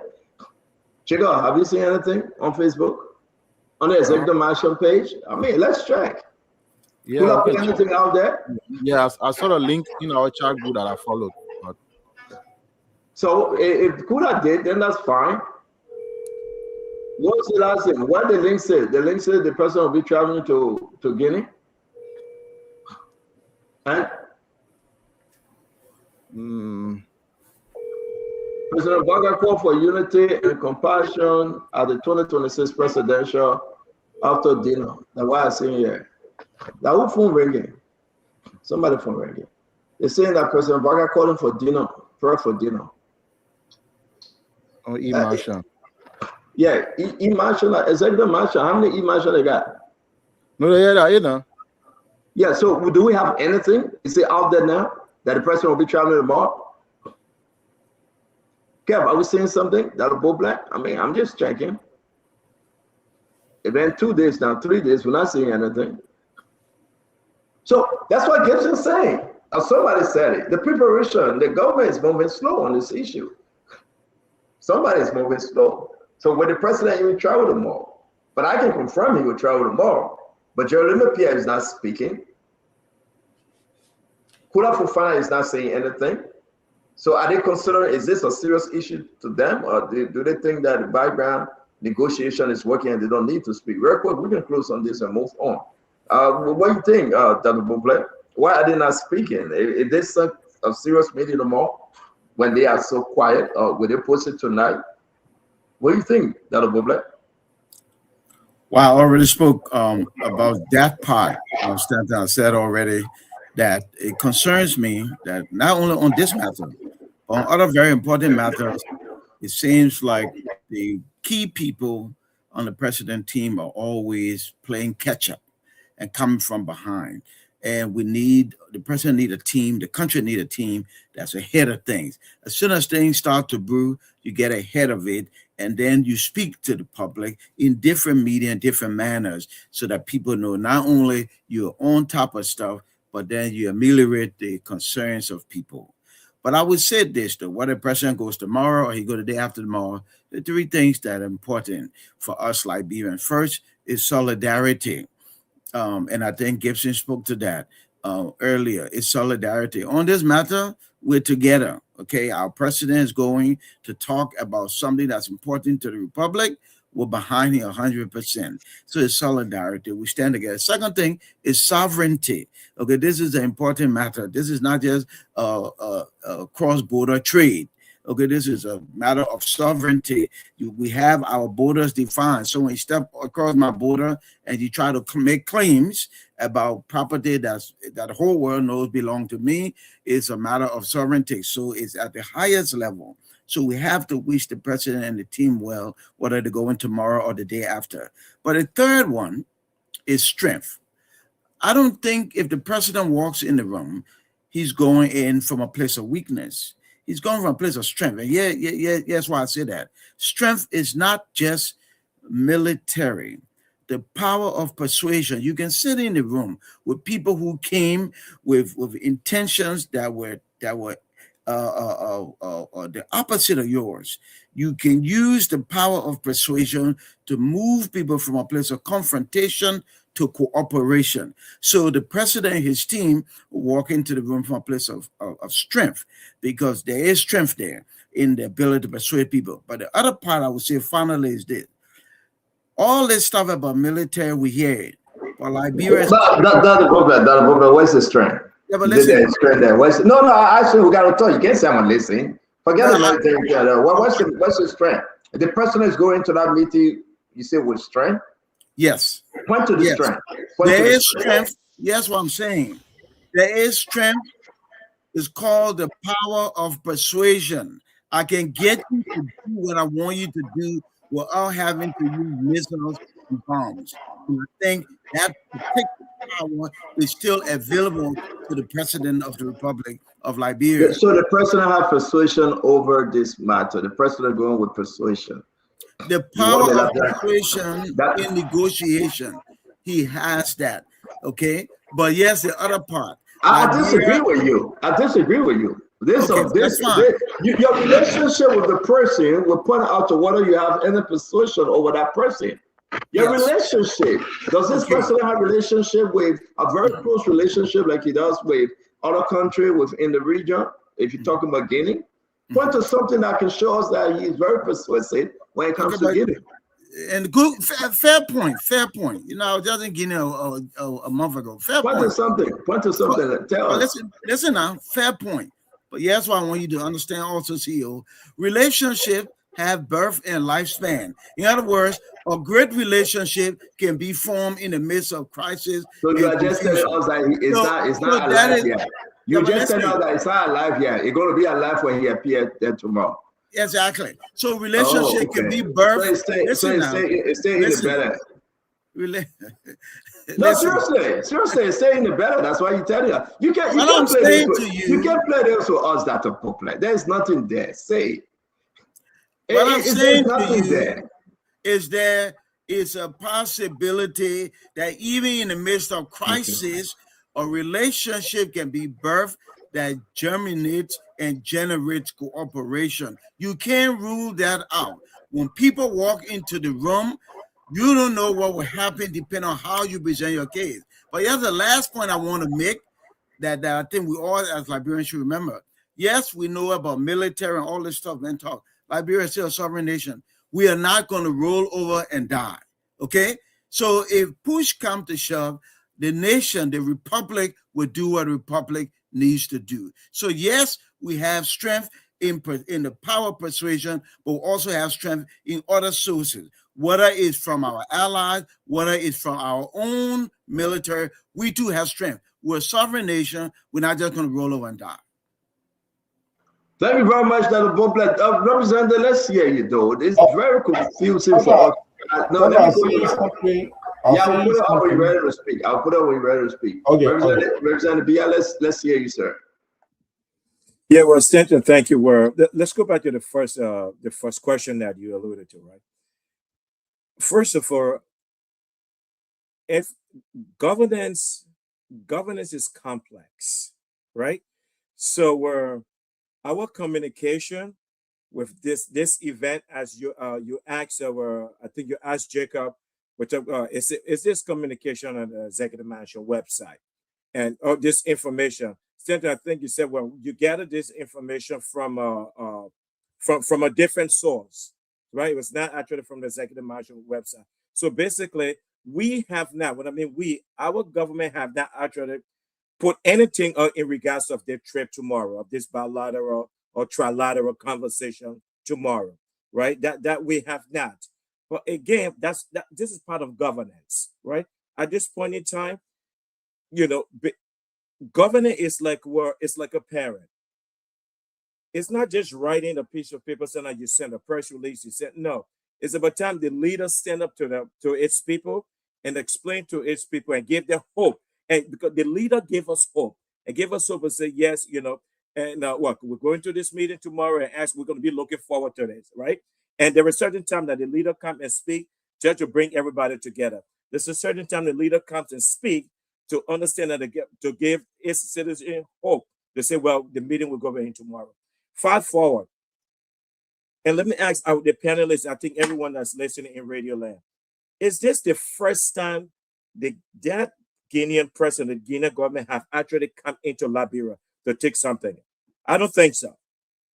I remember that they came in, they took somebody from within our sovereign nation and the land. So this Guinean president had touched Liberia a couple of times, and you've realized that, I mean, I don't think these guys have anything. So I will probably continue doing so. Whatever I want to do, I will do it. So this is not his first time intruding in Liberia, in sovereignty, in sovereign nation, and take what he wants to take. This is the second time. It's a pattern of behavior with this president. And I think our president have to be firm to protect our homeland, just our homeland, and let the Guinean president know why they're in this discussion tomorrow.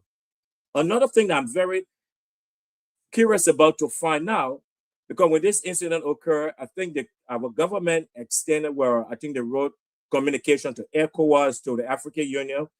In this meeting tomorrow, will a representative from ECOWAS be present at a meeting tomorrow? That's one thing I want to find out. Will a representative for the African Union be present at this meeting tomorrow? Despite some minor river stuff, it's regional, but I think we need to have like a great representation in those meetings. Despite the Ivorian president, as of now, will not be attending, but we need representation from the greater body within the region on the continent. Okay, so I go back to the Guinean president knows exactly what he's doing. He has a plan. He has touched Liberia once before he came into our country. He removed his citizen, and now he's coming back again to our country, trying to feed us that Liberia, I would do whatever I want to do. And this is just my interpretation of the Guinean president aggression towards our homeland. And I think our president should stand firm to protect our homeland moving forward tomorrow's meeting. You can be firm and protect your homeland and also negotiate exactly for safety and peace in the region. But protecting your homeland as the president of our nation should be the first and foremost. Gibson, let's hear you. Thank you very much. First of all, Stanton, the Guineans, this meeting, and thank you, you brought the issue of the Liberian government, whether they have issued any statement, whether they have made any press conference about the departure or the president's departure to Guinea for a conference of the Mana River Union on this issue. If you read there are two paragraphs I'd like to just point out in the Guinean 360 media newspaper, and it says, I'll just read it here. The interpretation I also sent it to you is in French. I'll just read it in English. It says, according to Guinean Minister of Foreign Affairs Maurice Sanda Kouyaté, this meeting follows a convening by President Mamadi Doumbouya of the summit of Mana River Union after repeated incursions accompanied by reported incidents on Guinean territory. That's number one. Number two, in less than a month, Guinea, second to the last paragraph, in less to several incidents on its border with Sierra Leone and Liberia. First of all, this is the man who is sending his soldiers to arrest other neighbor soldiers, who is sending his soldiers to cross other people's border and plant his flag He's the one that calling the conference. It's not the agreed.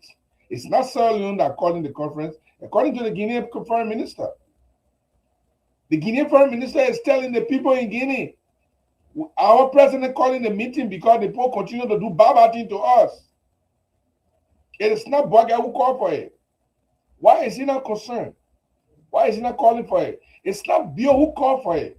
Whose soldiers they were arrested and then detained?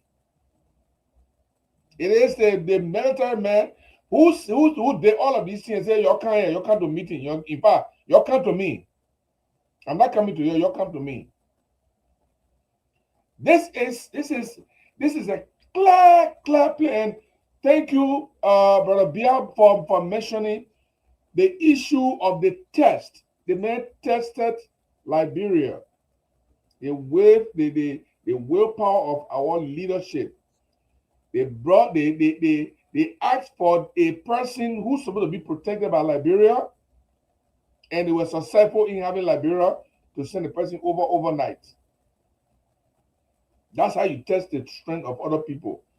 I think President Boakai, if he is listening to us, if he will hear this thing, he should go over there with strength. And that strength is to put his foot down. And they should be able to tell him they can never happen again. This can never happen again. They should tell him, remember now, the Doumbouya himself has opposition in Guinea that are on his throat. He have the sanction. But let me ask you, Gibson, though. This is funny. You said President Boakai will go to the main country, go in the main parties with strength. Strength from where?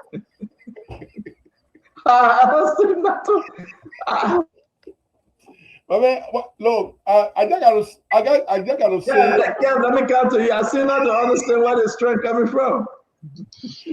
First of all, President Boakai. President Bell will wrap the man. Will wrap you wrapping them. First of all, President Boakai. I will leave you. We have the Labrin committee meeting. I have to be there, so they are all here. So sorry. No, we gotta hear you on the Uncle Sam on, but anyway. Okay. Yeah. Uncle Sam, let me wait. No. Go ahead. You can come back after you start your video. You can come back. All right. First of all, President and Boakai is going to negotiate from the point of weakness, not strength, because if President Boakai was strong, they could have said to Mamadi and say, let's meet in Ivory Coast. Let's meet in Lagos. Neutral ground. So by he calling them to come, is weakness there. Because in their mind, they did something to him.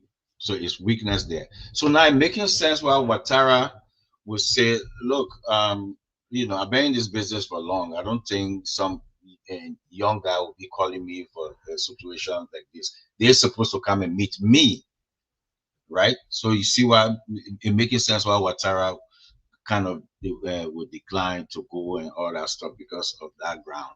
And mind you, one important thing again, Mamadi is thinking that Liberia is a breeding ground for insurgent into his territory.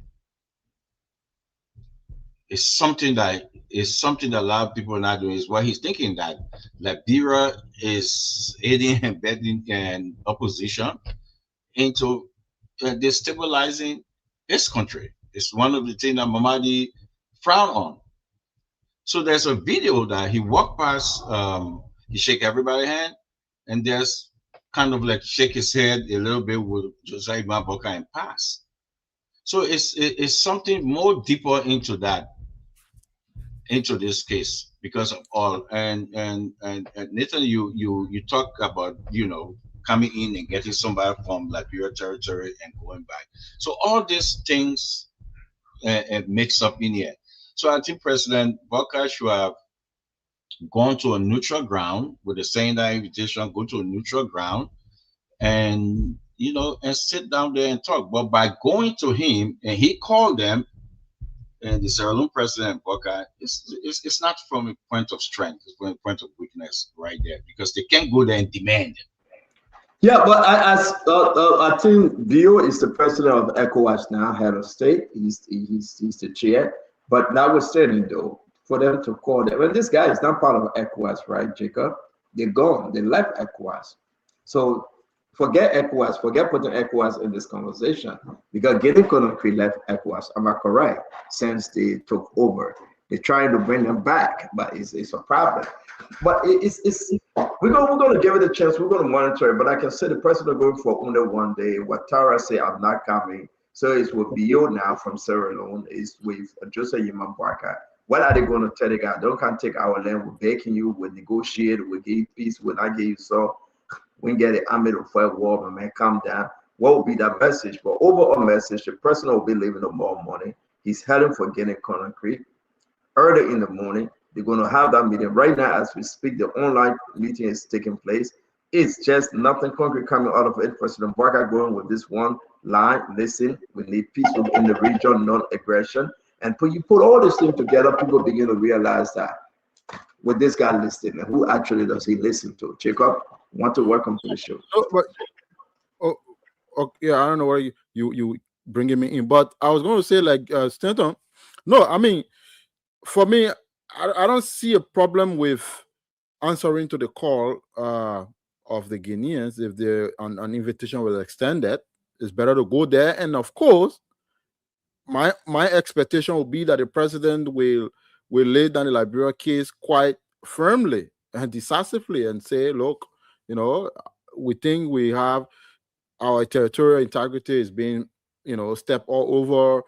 We don't accept that. That is not acceptable from the perspective of Liberia. I mean, we are a sovereign nation. You can make our case firmly and clearly, you know. Now, if there is a lack of clarity, you know, between and amongst the countries around, particularly talking about Guinea and Liberia now, around where the line has to be drawn on the map in terms of, you know, what land belong to Liberia and what land, if there are dispute around that and disagreement, then I think there is a forum or is an opportunity to try to reconcile that and resolve that. You know, we can do that. And I think these are no, you know, the president of Guinea and the Guineans are normal human beings, you know. There's a dialogue that can happen, you know, discussion can happen. We can have if there's disagreement right now, as we see the Guineans coming on board.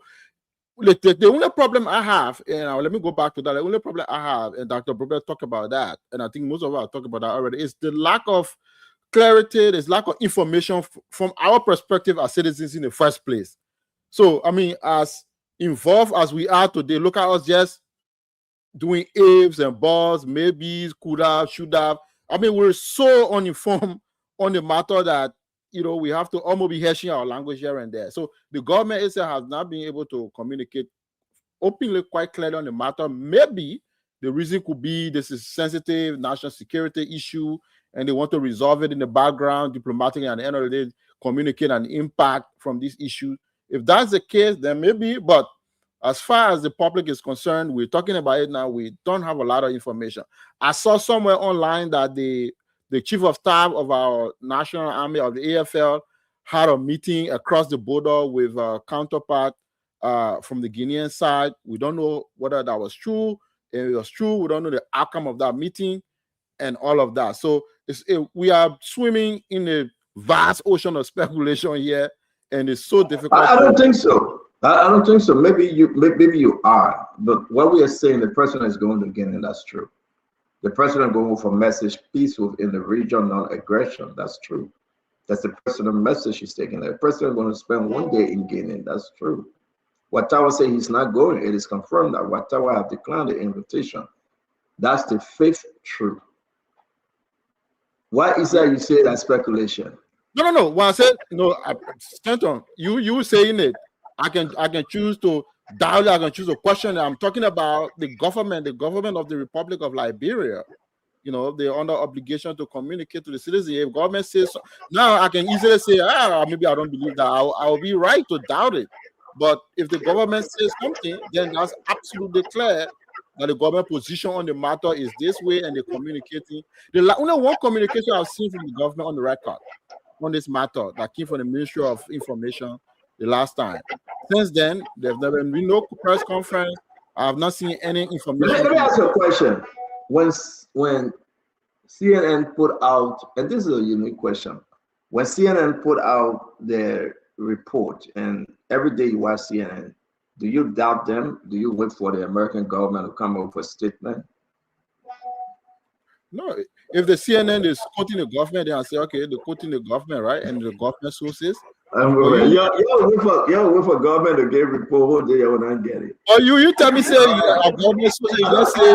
My man, I beg you, okay, let's leave that one. I will not tell you. Yeah. But I want to, let's leave that one. Let me say to all of you, let's bring in 1 to 2 1 to. But I think the president going to Guinea is in the right form.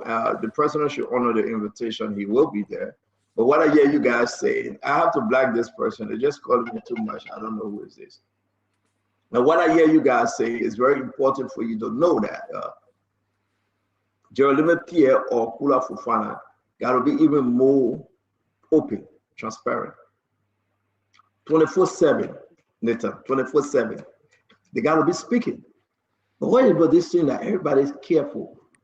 Everything is about national security. What about this thing? Something that I not even fit in the category of national security. They said that national security. Now they don't want to speak. If the president is going to Guinea to discuss the issue of the border, say it. But then they'll wait for the ball when the president leaves or on the airport, then they will come with the show flash the thing. What's about this thing? And it's dragging the country back. Let's hear you. Stanton, I think you're 100% right. The lack of clarity on some of these major issues, I think it might borderline, maybe I wouldn't say incompetence, but it's unfair to the Liberian citizen. This is an issue that every Liberian cared about the outcome. The first thing to establish here is the meeting being called in Conakry is being called by the president of Guinea.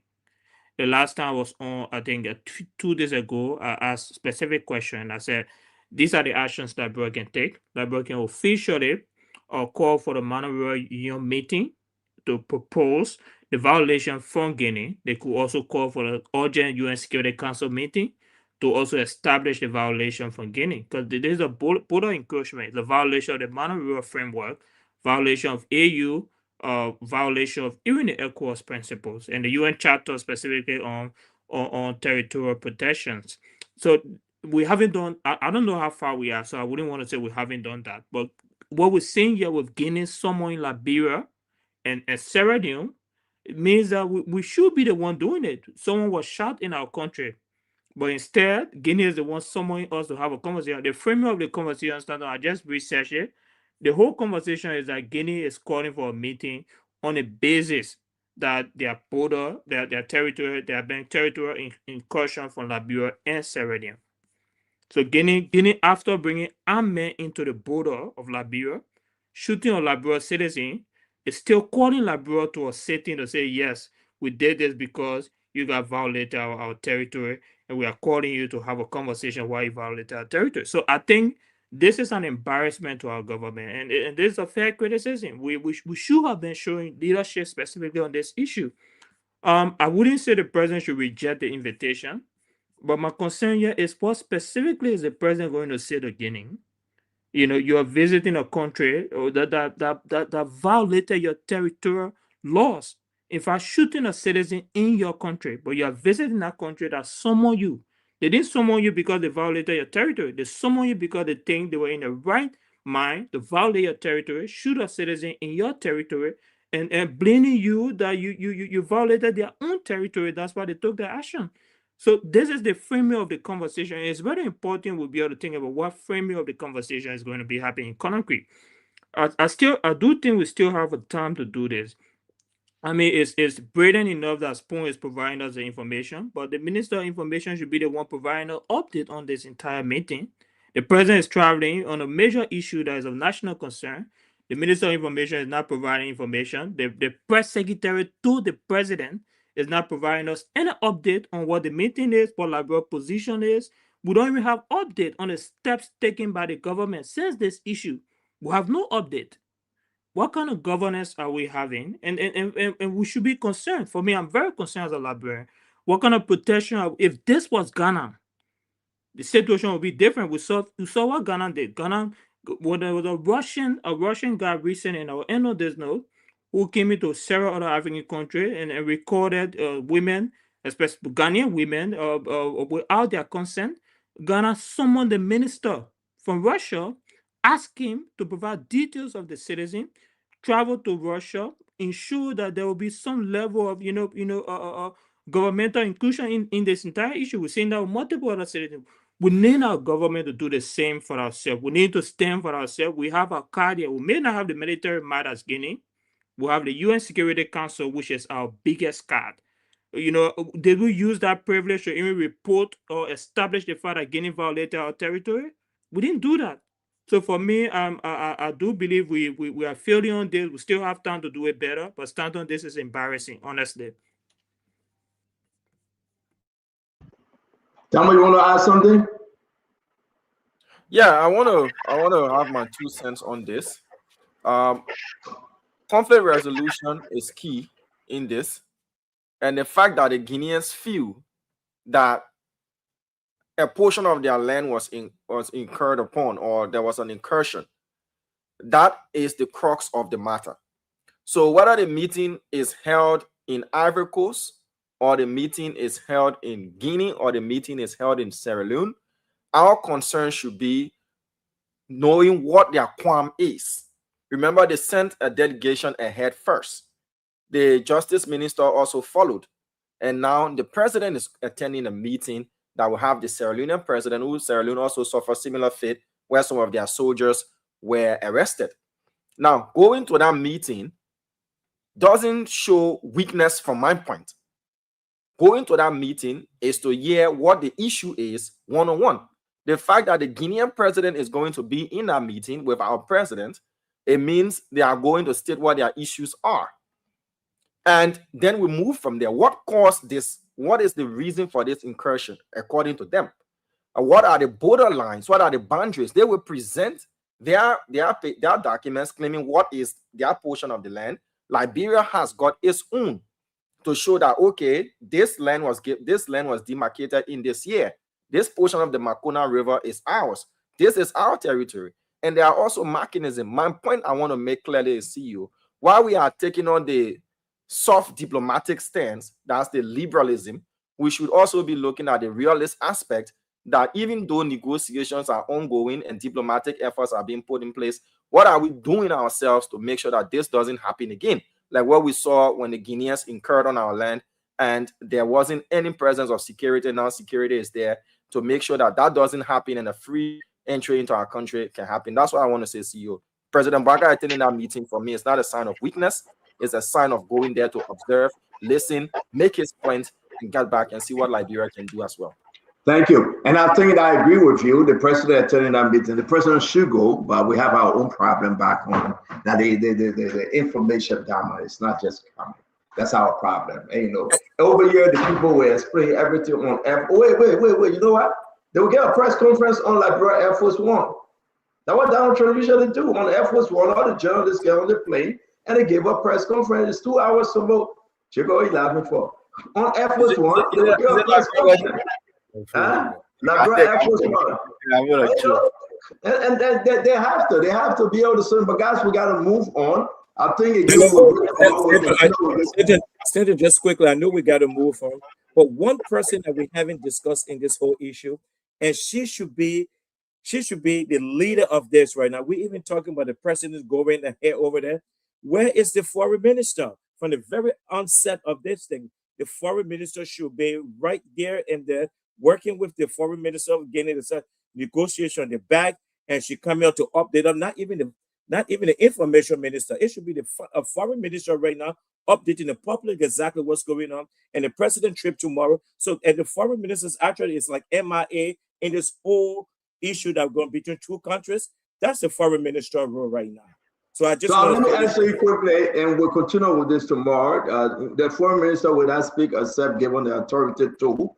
Within the Unity Party leadership, the foreign minister will not be given the chance to speak because people see that she's getting up there, and they don't want to give her too much future political power. So sometimes they wait and they say it should go through the information minister. Kula Fufana want to, they say, no, you just a press secretary, you can't talk. And again, the information minister will have to wait for information from the executive mansion. So the cycle that moving around Joseph Imam Bouaka is limitation of everybody fighting to have that proximity and power to say, yes, I can tell you when to talk and when not to talk. Most of them are misplaced and displaced, and they are not in place. So if you understand like that, when you are displaced, misplaced, not in place, whatever it is you call it, it's an embarrassment to this government. That's why we are having the conversation today and say why people are not speaking. Could have said something. She could have posted something on Facebook. No, she would not, because she wasn't authorized. Now, you see the difference from Sylvester Grisby and post-Sylvester Grisby. Are you seeing that? Are you really seeing that? It's a Sylvester Grisby when he was there, and Sylvester Grisby when he's not there, he's not around no more. May he so rest in peace, right? Who actually caught in the shot? Is that Steve Clark caught in the shot? Or who else caught in the shot? You're right, Sarah Bessler cannot talk because she got the vision to run again. You don't want to make her over popular within the region, right? You leave Sarah Bessler, or maybe Sarah Bessler along with Justice Minister to go say what to Guinea. Now they drag President Barker, he got to go there because the ECOWAS head is there. And just to add, Guinea is back with ECOWAS, by the way. January 28, 2026, Guinea went back to ECOWAS, so they are part of the body. But notwithstanding though, it's a very important meeting. The president will attend, and we get all the scoop, we'll bring it to you and all the information. We will be calling Sereno C for day number 3. The Liberia National Police went back knocking at his house. They went to do forensic science again, day number 3. What's the update? What's going on? What's your take? Tomorrow is holiday. Today is actually Joseph Jingerao birthday. Today is the heavenly birthday of my late father, Evangelist Amos K. Innocent. We wish he and his family well, but I'm going to say this to you guys quickly. We'll be calling Sereno C4 to update us now. He is part of the team, the legal team of Samuel L. Jackson. They are the one that represented him, the former SG, Sereno Seaman C4. Welcome to the show, Councilor C4. It's good to have you on, my friend. Councilor C4, can you increase your volume, please? Welcome, you are live. Yes, you are live. You are on Spoon Talk. Welcome to the show, Councilor C4.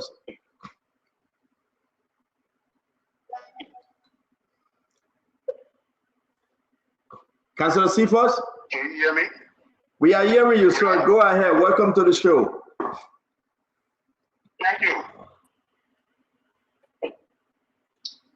Thank you very much. Councilor C4, we can proceed. Thank you for joining us.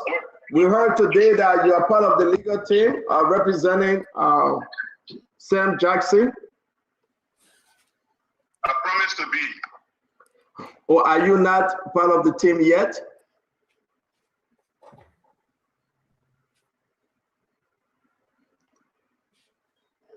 Councilor C4, what kind of internet service you got? The Great Councilor. Yeah, I said I promise to be one of the council. Okay, but bring us up to speed on what you want us to know. First, I'm working for an institution called Adasa Global, which has offices both in Liberia and in Europe. The Mr. Jackson team decided to approach Adasa. Once they conclude the arrangement regarding Adasa engagement, Adasa will designate one of its counsel with the expertise and knowledge of criminal prosecution and defense. We saw you at the house of Uncle Sam today, along with the Liberia National Police. What actually took place, sir?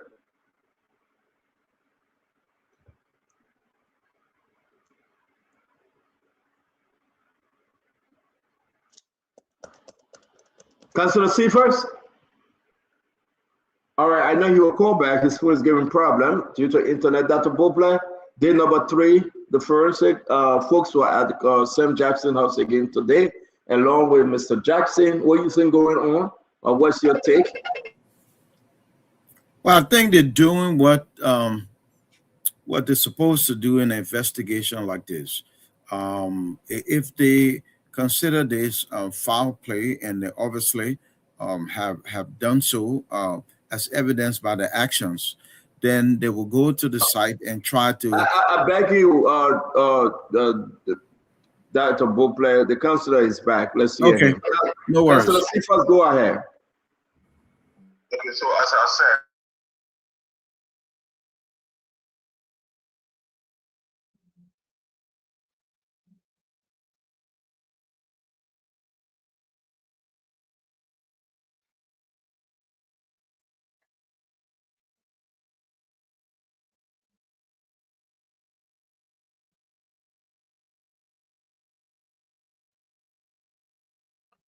CEO, there's dead air.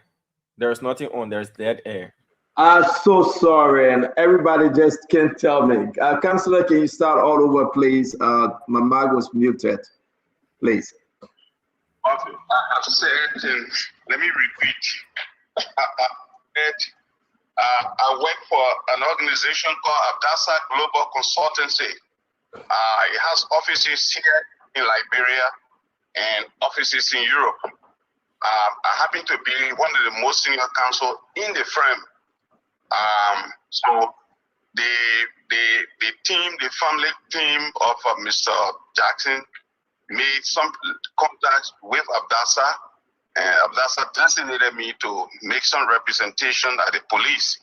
And while I was at the police, we had an opportunity to go for the reconstruction of the crime scene. So I participated, I went along with the police. One of the things that struck me, and I said I'm quite distraught, is that Mr. Jackson is in a very terrible situation because he's bereaved. And he's, as somebody who is bereaved, people need to empathize with him.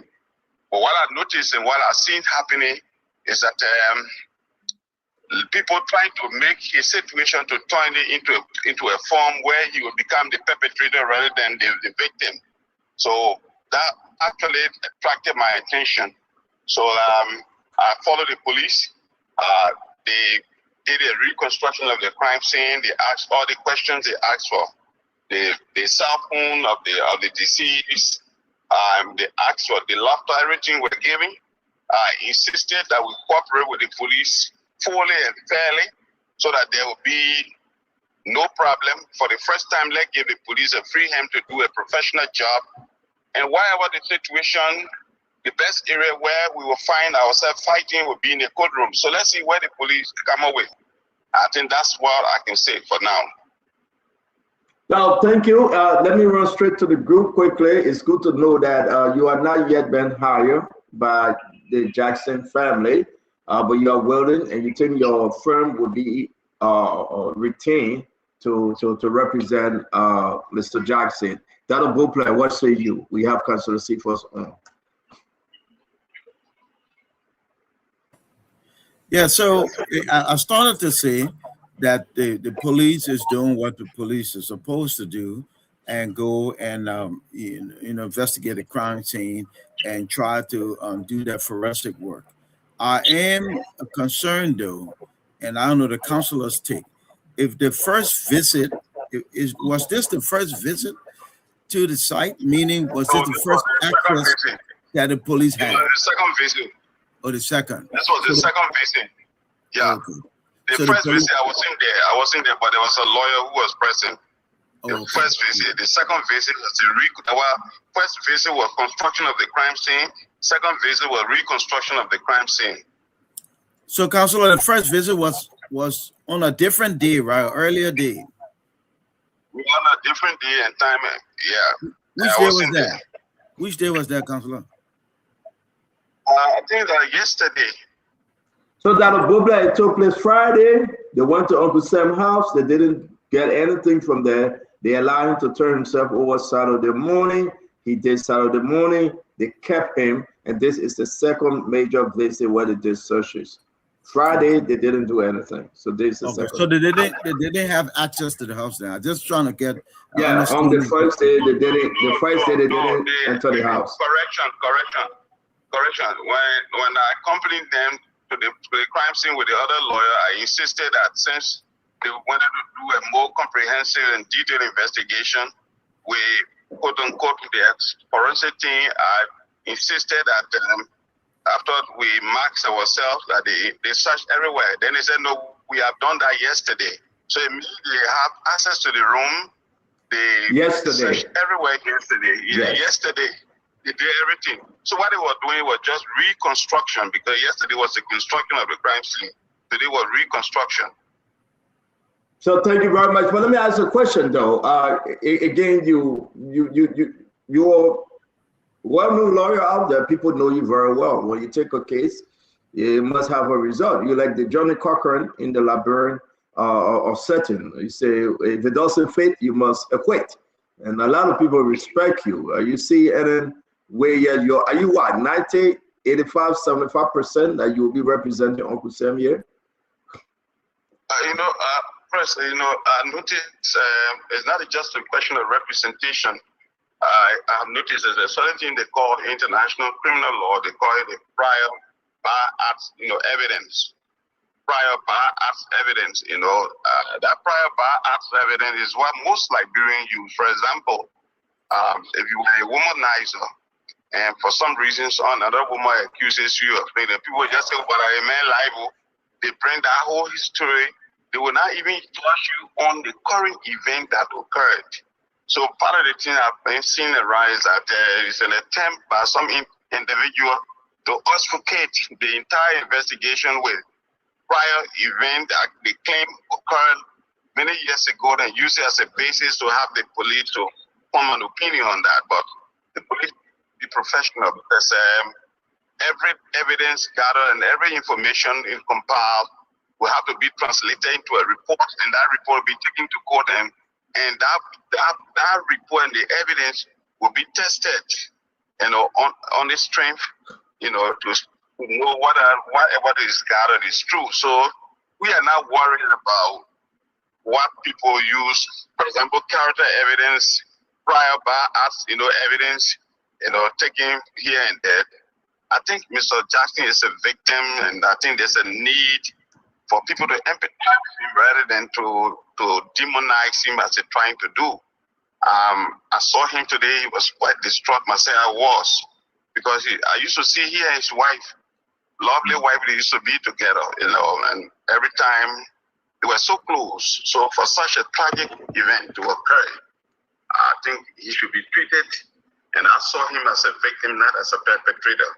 So it's from that perspective that Dasa Global is viewing the effort.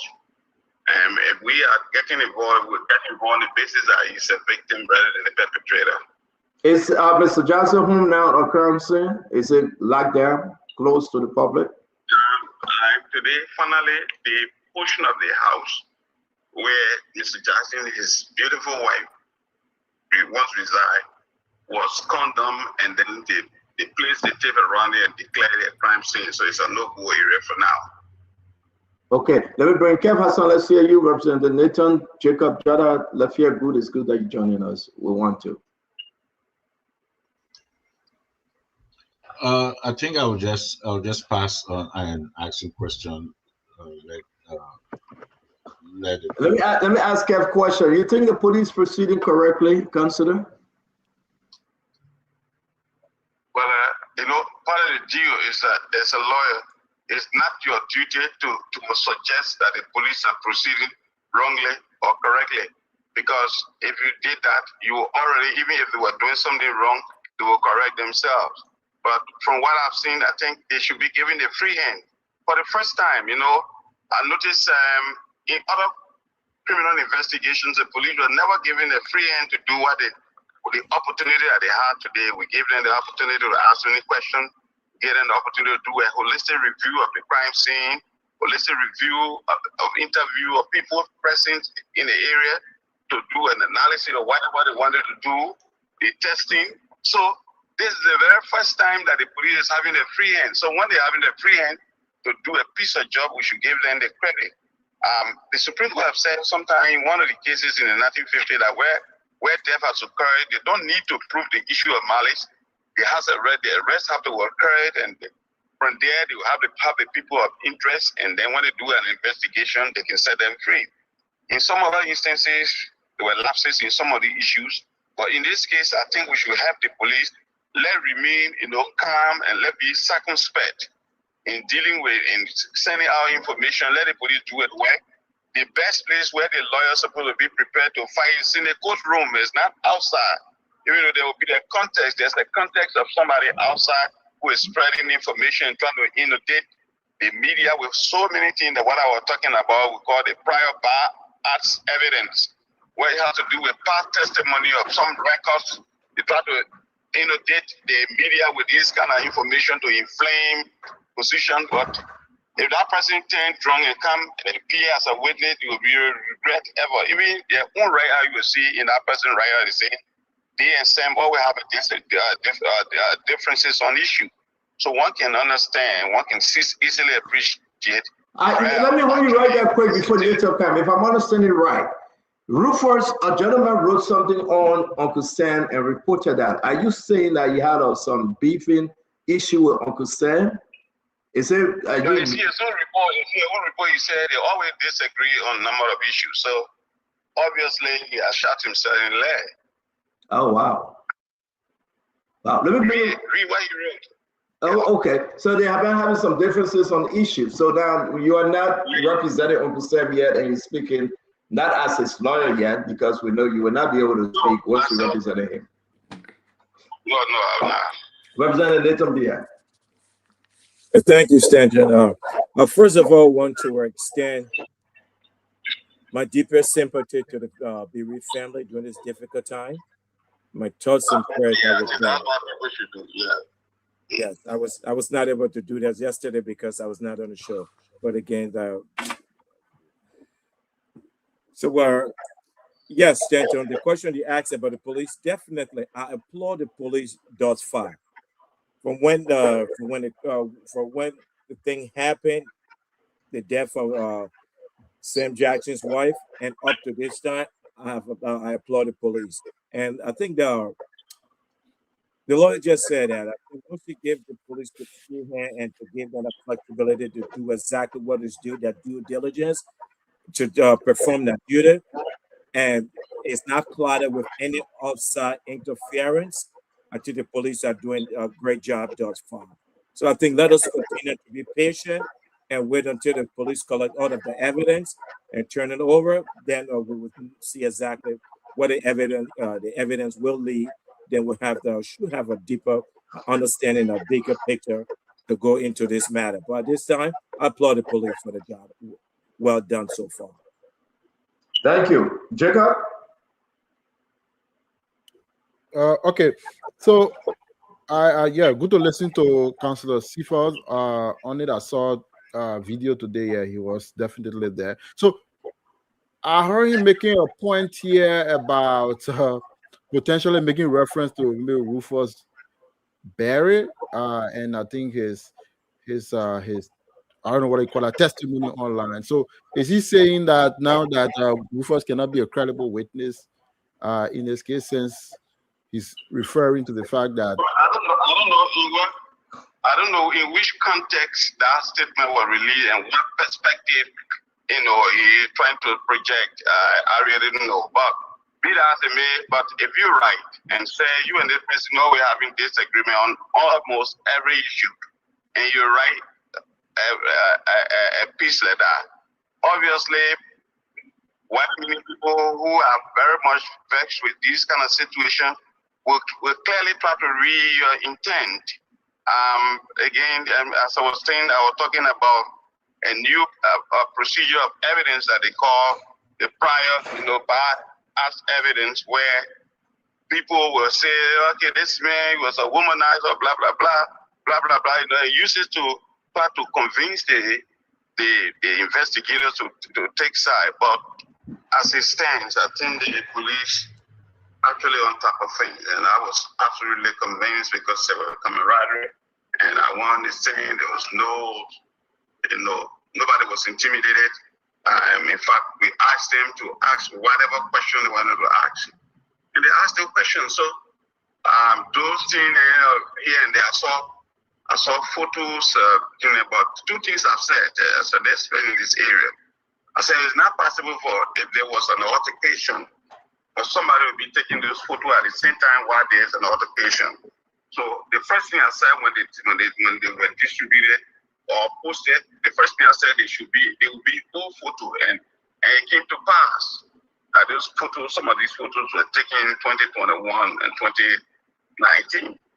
So what the person, whoever was a distributor or the conveyor of those photos wanted to do was simply trying to inflame the situation, even in the midst of the state of paranoia that we saw around the home of Mr.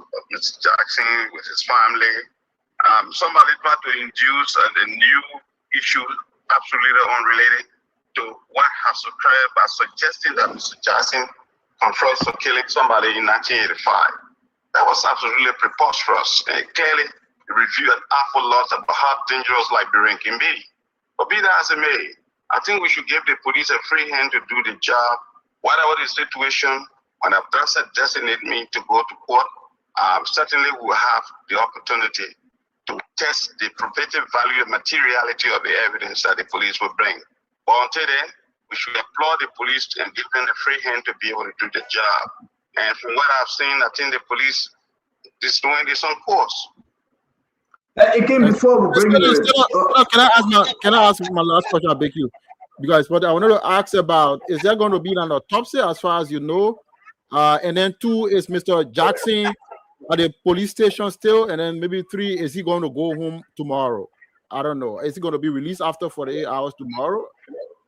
Yeah, the police can operate within the time frame constitutionally 48 hours. But you should also understand, autopsy, the Supreme Court clearly defined it to be an investigation. So at every stage of any autopsy, there has to be a representative or a pathologist of the defendant. So assuming at the end that there will be a pathologist or be an autopsy that will be conducted, certainly Mr. Jackson will have to be duly, firmly represented. And in so doing, it has to be a qualified, competent, and experienced doctor to be present. So it's not going to be a face value that you just call maybe 1 minute and say, oh, come, y'all do it right. Well, no, it's not going to be. And the person that's going to do the work, we have to see the person credential to see whether the person have the competence and qualification experience to do such a job. So it's not going to be perhaps that situation that we will submit ourselves to, assuming Abdassa becomes part of the team. So let me ask you a question quick. Let's go back to the photos. You just said very serious something you're saying here. I want us to piggyback. Number one, you think that it's an issue with Rufus Berry communication because he himself, including that he and Uncle Sam always have issues. 2, you say the photos seem to be from 2018, 2019, 2020. Did I hear you right? No, I said, let me repeat. I said, first thing that came to my mind when the photo was circulated on the social media, number 1 was, it is not possible if there was any altercation for the altercation to be ongoing and somebody is videotaping or video in the screening the situation. So the first thing I did was that these photos cannot be new photo. And it turned out that these photos are old photos from past exercises that took place around 2021. See, that's why what are some of what are the exercises you are talking about? If you place them in the 2021 album, what are the exercises you're talking about? For example, let's assume that they bring them to court. We'll ask as to how they were gathered, who gathered them, when, where, how, and from what we gather is that only the 2 of them live up there. So it's not possible for somebody to have gone there, up there at the same time, while if there was, and I'm saying if there were some level of altercation for somebody to be videotaping and screening. So that alone clearly disallows the materiality of the newness of the photos. And you believe that those are all for the 2021, probably. Absolutely, I have no doubt. Wow. 1, 2, let's hear you. Kev, you see you want to come in quickly. We'll go to 1, 2 and the fear good. Guys, in the next 10 minutes, we'll be off this thing. Yeah. Yeah, we'll bring Gu in. Gu will be the last. Councilor, you mentioned that remarks that Rufus no, the Sam Jackson case of claiming of we killed this man, right? And would that be a factor in this case? Well, first and foremost, if for some reason you had a problem, it's a normal Liberian behavior. They will try to link you with things that they don't have any evidence of. And that's why internationally they don't take Liberians, especially so in other areas, they don't take them serious. For example, the incident that the person is referencing about somebody called Salif, Sam has been around here all this year for the last 44 years. Not a day that we heard of this person, but because Sam is now facing a problem, he has lost his beautiful wife and he's mourning his wife. Out of a sudden, somebody is suddenly developing a new story to create a pattern. And that's what they call the prior bad acts evidence, where they will use testimonies of violence or events or crimes allegedly committed as a basis to justify certain issues that they want to link you with. And that's what I see. It doesn't jail, because to do so, you must establish motive, you must establish intent, you must establish identity. They don't have that. They only make these allegations. My mom used to tell me that the truth is naked, so everybody is afraid of the truth, because the only thing that is close is lie. So spreading lie is part of their duty. Sam is a victim, in my opinion. He has lost his wife, he is mourning his wife. All Liberians should join him to empathize with him. We agree there will be some differences, but let me tell you this, my brother. When you are into problem, the first people that will condemn you are not those who criticize you publicly. Listen to all the radio stations. Listen to all the things, read all the newspapers. Those who have been debating critical issues are not the ones that are now trying to malign him or vilify him. Those who try to vilify him are people that he called friends. That is a normal Liberian behavior. And this is what I'm saying. That's why today I have to be there in person to see what level of professionalism the police were there. And the police did demonstrate that to me. And I was convinced. So all I need to do is to wait when Abdassa is formally hired. And that's what I said, I promise to be one of the council when Abdassa is formally hired. We will now review what the police intend to present to court so that we can now go into the matter. Thank you.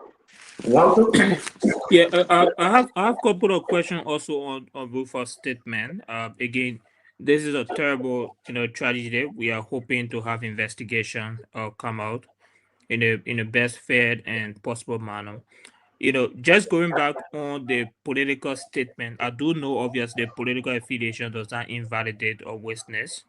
But from what perspective will you think that can be an important idea? Because obviously the write-up definitely state clearly that they both have long political, differences. That's something he indicated directly in the write-up. Let me give you a case let me give you a scenario. There was a man used to call Charles Julu. Charles J. Julu. You heard that name before, right? He used to be the commander of the executive mansion in the battalion. Whatever the situation, the war came about, blah blah blah. Julu and then the AFL was defeated. Julu and other people ran and went to exile. At a certain point in time, at material time, somebody who was then leader of Liberia saw that Julu returned to Monrovia from exile. So that person down decided to settle score. And that's 2007. Julu and the guy called Wolo Nambi, they were arrested. And that matter went to court. That's the very first time I was then an Anthony at law. We won that case. It was a treason case. I think that's the first treason case in history that have been won against the government of Liberia.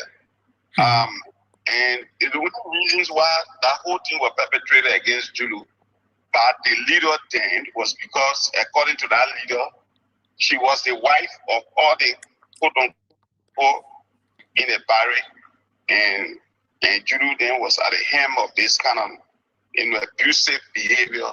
And so now empowered, they had the opportunity to prosecute Judy. But the court being what it is, and the evidence at that time presented not being sufficient to support the indictment, Judy was acquitted. And that it tells you how independent, in most instances, some of the courts can be. In most instances, when the evidence is not sufficient, the court will acquit. So, on a Liberian judicial system, it's easy for you to accuse. The burden of proving that allegation rests on you. So, whatever the police see, whatever the police will do, they give them the free hand and see. We should not read political meanings into it, or this man, because he has a political view. But I think the government is doing well, and I think we should give them credit. For example, so my last question is primarily around two things also, because you brought it right up, which I'm very interested in looking at. One other aspect of the write-up is I wouldn't say contradiction, but it's just very curious for us to notice. One thing is Rufus says in the write-up that he personally witnessed signs of severe abuse, and he warned Samuel Johnson about a situation that will lead to the tragedy one day, which is one of the things we're talking about. So if someone genuinely witnessed a woman in danger, the expectation would normally be to be able to call, notify authorities about it. That's the first point I wanted you to be able to look at. Then the second thing I want to ask is around the nature of the public perception. So this is a write-up being posted. The write-up being written by Rufus after he called the police and informed them about the scenario. Do you think this is prematurely going after, because you set up an investigation of the police and then you do a public write-up shaping perception when the police are already investigating the matter? So does this, is this something that should really claim our attention? Then the last aspect I want to, that also very important is the issue of specifically his relationship with Samuel Jackson. So in the write-up, he said he has zero tolerance for domestic violence. But yes, in the same write-up, it's being noted that. Let me just show we got to go though. We got 3 minutes left. Please, let me just end the last one. So in the same write-up, he said he has zero tolerance for domestic violence. But in the same write-up, he said after Tony told him that she being allegedly abused by Samuel Jackson, he still maintained long-standing relationship with her, even hanging out at Royal Grand Hotel. Does this really call to question in terms of the level of lack of clarity in the write-up? Thank you. First and foremost, I don't know what must have triggered Rufus' desire to go on such a spree, spreading this kind of information. The responsible citizen of this republic, whenever they believe that there's a commission of a crime or the abuse of someone, what they will do is that a responsible citizen will elect the police. What he has provided is after the fact. Maybe had he done so, maybe if it is true that some of the things he's saying are true, then maybe we would not have had Tony, today being a disease. Assuming some of the things he said are true. So the burden is on him, and that's why we'll be happy to see him if he puts his step forward, maybe in any future trial, to be cross-examined, to test his inclination and his credibility, because Rufus has an ephemeral character and he's very unstable, especially so when it comes to this kind of situation. With this kind of morale in mind, write out that in every paragraph where there's incoherent and you see uncertainty and in an attempt in trying to narrate a story, certainly it makes quite a pathetic reading. So I can't speak to that in detail as to what motivated him. I've said what he's trying to do is what we call character evidence in international law, international criminal law. And that is you trying to give the history of somebody who has a very terrible record, but it doesn't gel well. Let's wait and see how he intends to play that out. Thank you very much. Let me bring in Councilor Gould. Councilor Gould. Thank you. Let me say good evening to Councillor Cephas. SG, how are you? Okay, so yeah, so I want to ask this question. You supported the accused in the Shalom Musu case. And in that case, the accused took 10 days to speak to the police after the incident occurred on February 22, 2023. They spoke to the police on March 2, all of them. And it took many weeks before they were declared as suspects. Do you see a difference in this case where the suspect now spoke to the public immediately after the incident occurred, gave his account, started to give his account, and the police have arrested him a day after that and declared him a suspect? Do you see any difference? If there is a difference, what do you think it means for this case? First, in the Shalom Musu case, I had a different misgiving about the commission of the crime. Because if you look at the number of persons that were arrested, the question I wanted the defense team to ask the prosecution was that the prosecution should be able to demonstrate how each of those persons participated in the killing of Shalom Musu. The prosecution had no answer for that. That was critical. Number two, the other observation I felt that the defense needed to raise was that when the incident occurred, somebody passed through the window to enter. And when the person entered, they opened the door, a lot of people went in. My suspicion is that if there was a serial killer in that house, he simply vanished through the crowd. So the third suspicion I had was that where was the body lying, what position the body was in. In this case, a bit different. Mr. Jackson, when he said he returned from the radio talk show and met his wife in a pool of blood. And he put an attempt to save his wife. He asked while crying, community people came, clad the woman and took her to the hospital. She was still breathing. And she was in the hospital and she died in the hospital. In that kind of situation, I think it was necessary for you to speak and clear the air because he removed his wife while she was still alive and took her to the hospital.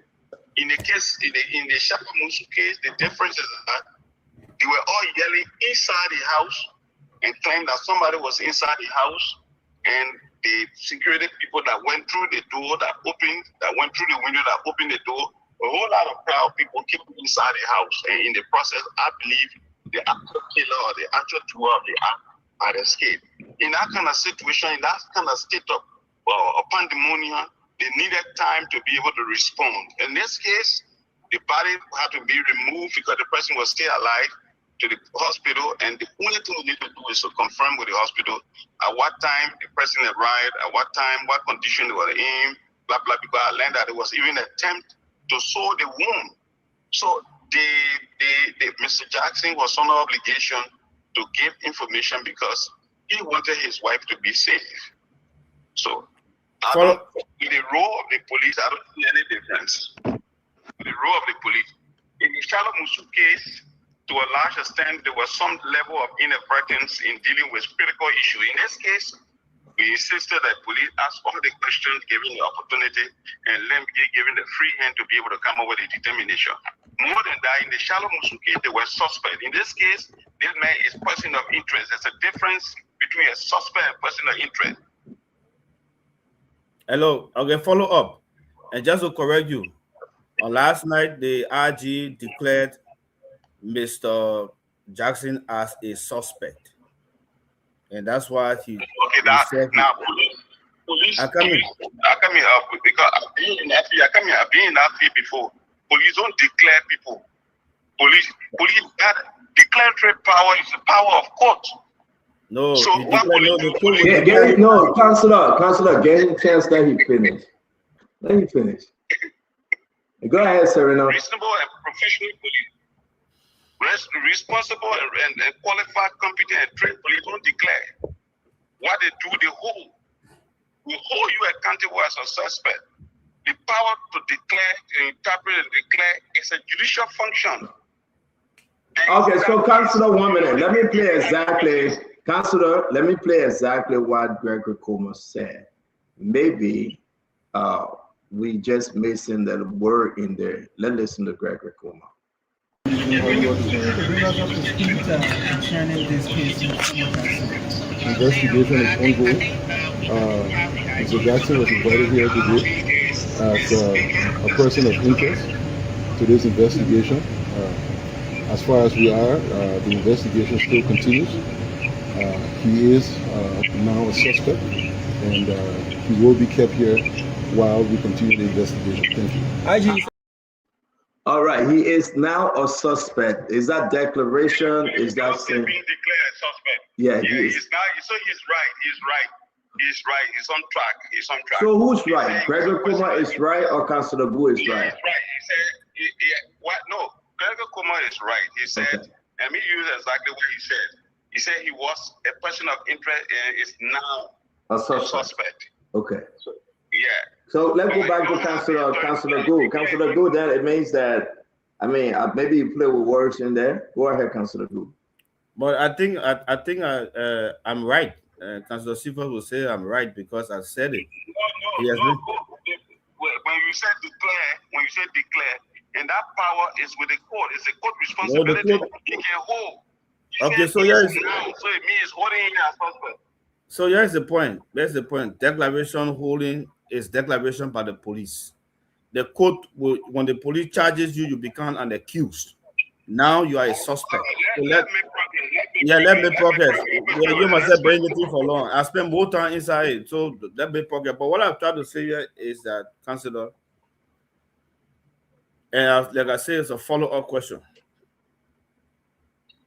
Do you think the police, from where you sit, now you're now a lawyer for Mr. Jackson, do you think the police will be able to find evidence of the role that Mr. Jackson played directly into the death of his wife? Because in the case of Shalom Musu, where all of them were occupants of the house, the court said which the prosecution failed to show to pinpoint the role that each of the accused played. We were not in the house.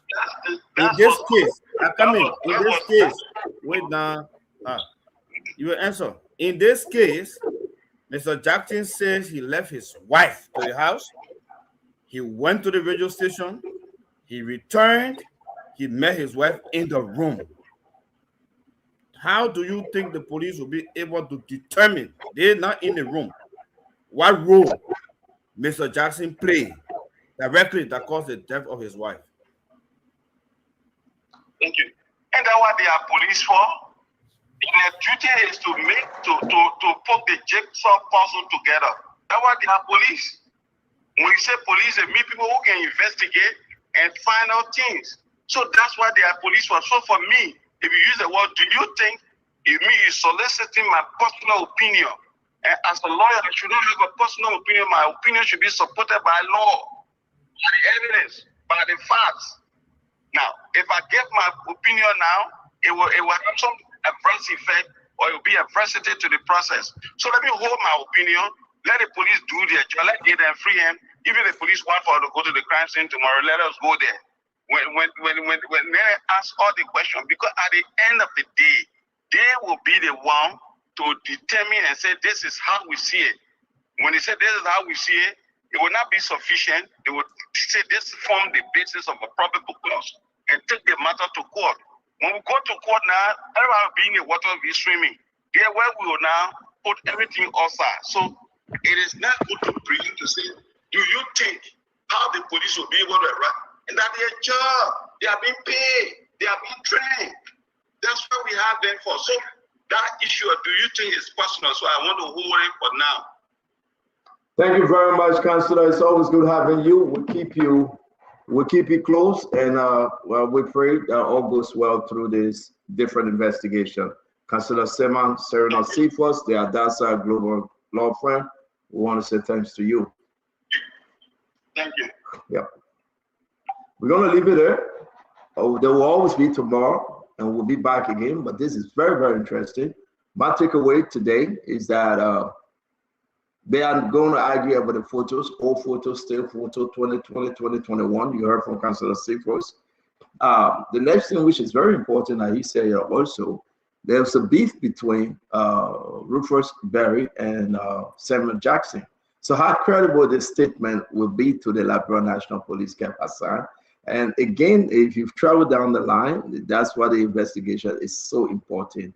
And I think that when you have someone like Serena Cephas that can dig the opposition from the opposition who legally, you have a good lawyer. And we wish the team well. I want to say we cannot get to gas prices today.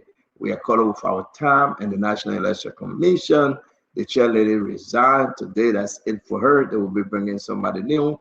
Our brother, the Fadigas, we want to announce they lost their mother here in America, both Hussein Fadiga and Hassan Fadiga. We pray that God can give them the strength as they mourn the passing of their mother. Gas price, it will be done tomorrow. Tomorrow is actually Joseph Junior Rawa's birthday. They says, what would Joseph Junior Rawa say? We'll be having a wonderful show tomorrow. We invite you to come and talk to us. Come and be part of the program like you are every day. Till we meet again, may God bless you. May God keep you. I will give it back to the team quickly. Everybody get 30 seconds to 1 minute to do the closing. We'll start with you, Jacob Jala. What say you? We have to leave it here. Yes, so I would say good show again. Yeah, we look forward to this matter involving Mr. Sam Jackson from the perspective of the Citizens Movement for Change. Our party, we issued a release yesterday, basically encouraging an impartial investigation into this whole affair, and the police is down to their work. And of course, we're happy that Mr. Jackson has also been cooperating very well so far. And we're looking forward to seeing where the evidence leads us. And we definitely encourage everyone to remain open-minded, to follow the trajectory of this investigation and ensure that whatever the outcome of it is free, fair, is transparent, and is representative. And the conclusion of everything is representative of the evidence. We allow the evidence to lead us to a conclusion. So thank you again very much for the opportunity. We look forward to a peaceful diplomatic resolution of this whole border crisis thing with Guinea. We are a country that have seen war. We want more and more development, want peace. And hopefully this can be resolved very soon so that it doesn't begin to impact businesses and investors' confidence in Liberia and all of that. But thank you very much, Stanton. Look forward to getting together again tomorrow. Yes, sir. Thank you very, very much, Representative Nathan. Well, thank you for the show, and to my fellow panelists. So, guys, thank you. We had a great conversation, a great debate. It's always great to have different points of view on issues that are rising in our country. And I just wanted to close on these two things, these 2 points that we discussed today. First of all, I would like our government to be much more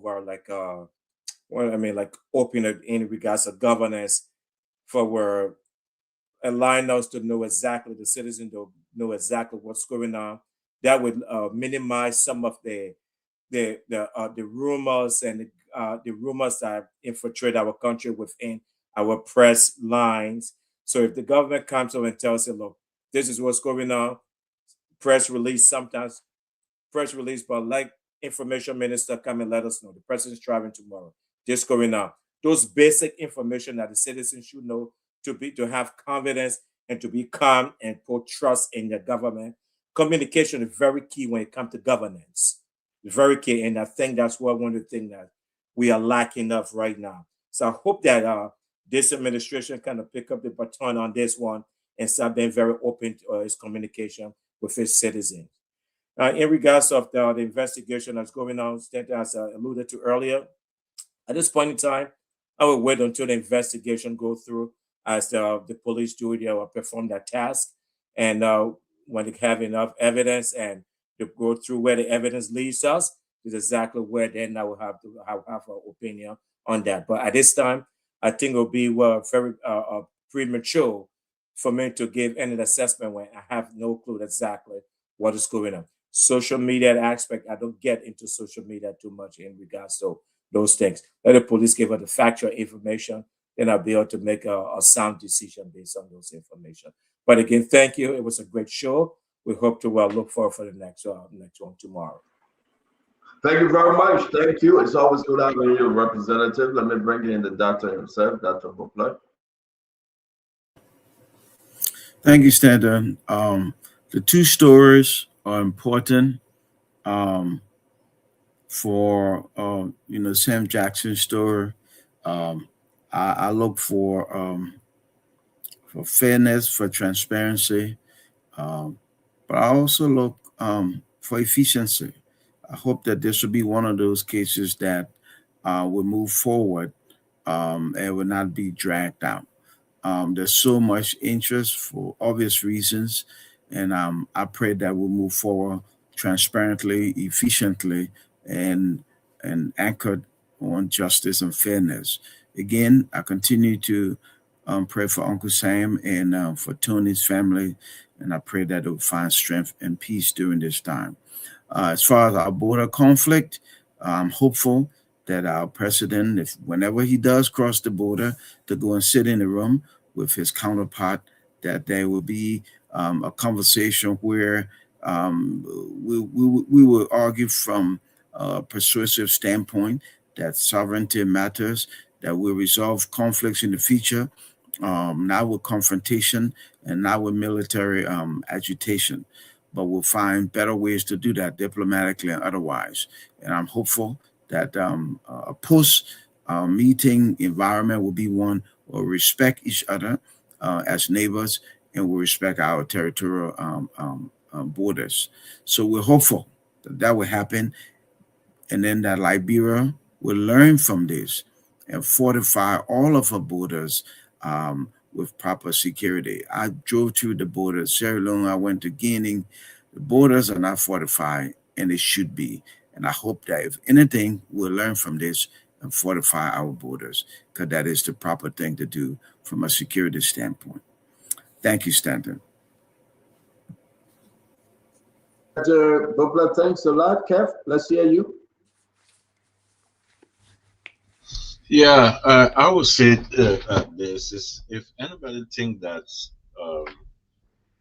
the Jose Imam Bakar meeting with Mamadi is not a point of weakness, then it troubles me. You invade my country, put your flag, then you call me to come sit with you because I want to tell you that my the place that you claim me to be your country is my country. They say it's a point of strength. No. You cannot invade my country. Disrespect my sovereignty. Put your flag there. Come back another day. Shot one of my citizens. Then you call me and say, can't sit in front of me. That's some disrespect there. Disrespect. Liberia is the oldest country in Africa. Country, how they independent long before you. You're telling them, no, that space is for you. So, and I really don't understand why sometimes this president will get a pass. He really having a ball, seriously. This president having a ball. Because you can disrespect somebody like that. It's weakness. Remember, this president sold a Liberian citizen to Guinea, to the president of Guinea, in exchange for cars. You guys saw our pickups, right? He exchanged for cars. Joseph Yuma Boakai sold a Liberian citizen in exchange for cars. So that's a weakness right there. He already sized him. You know he can do anything. Brace yourself. If Joseph Yuma Boakai and Mamadi will not come to agreement and say, take that part, it's for you.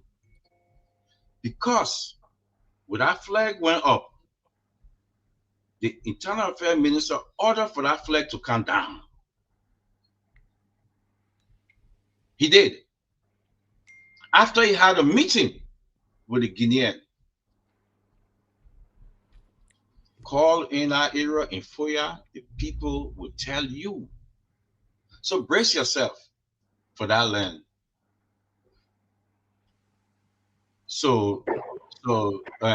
And that's my part on that. On the Sam Jackson case, and Councillor Gui, you said it. Well, whatever charges they put on him, they will have to prove it. But that investigation, let people wait for investigation. Let's watch the investigation go. Thank you very much, Kevin Hassan. Let me bring in Wanto, Councillor Gu.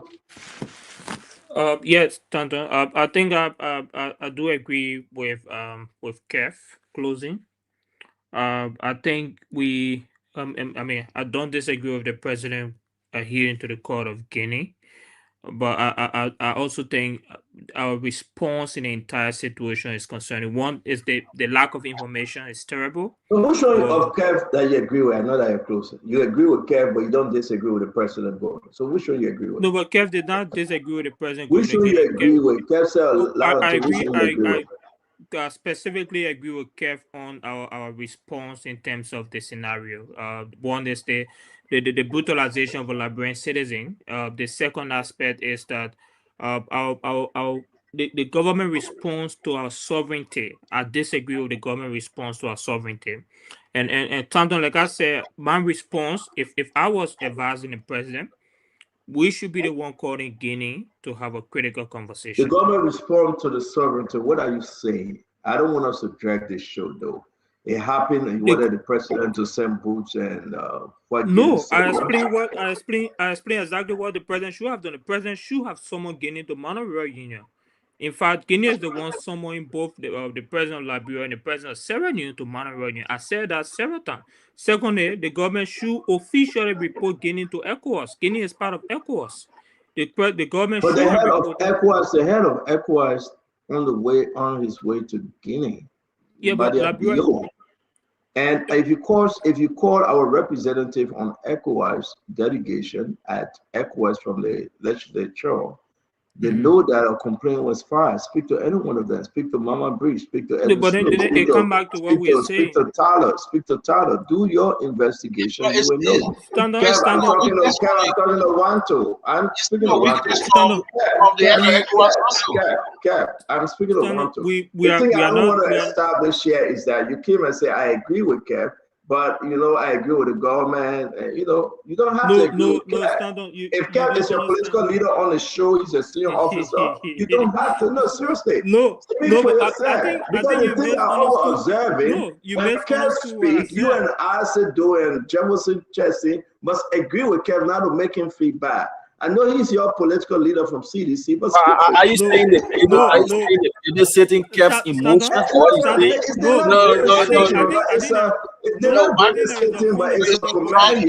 It's a command that they should go ahead and wait want to let's get it. They are instructed to follow Kev's lead, Damo. They are instructed. That's not a okay. Because you can't. People not understanding when want to say I agree with Kev. I ask you agree with Kev on why he's around the bush.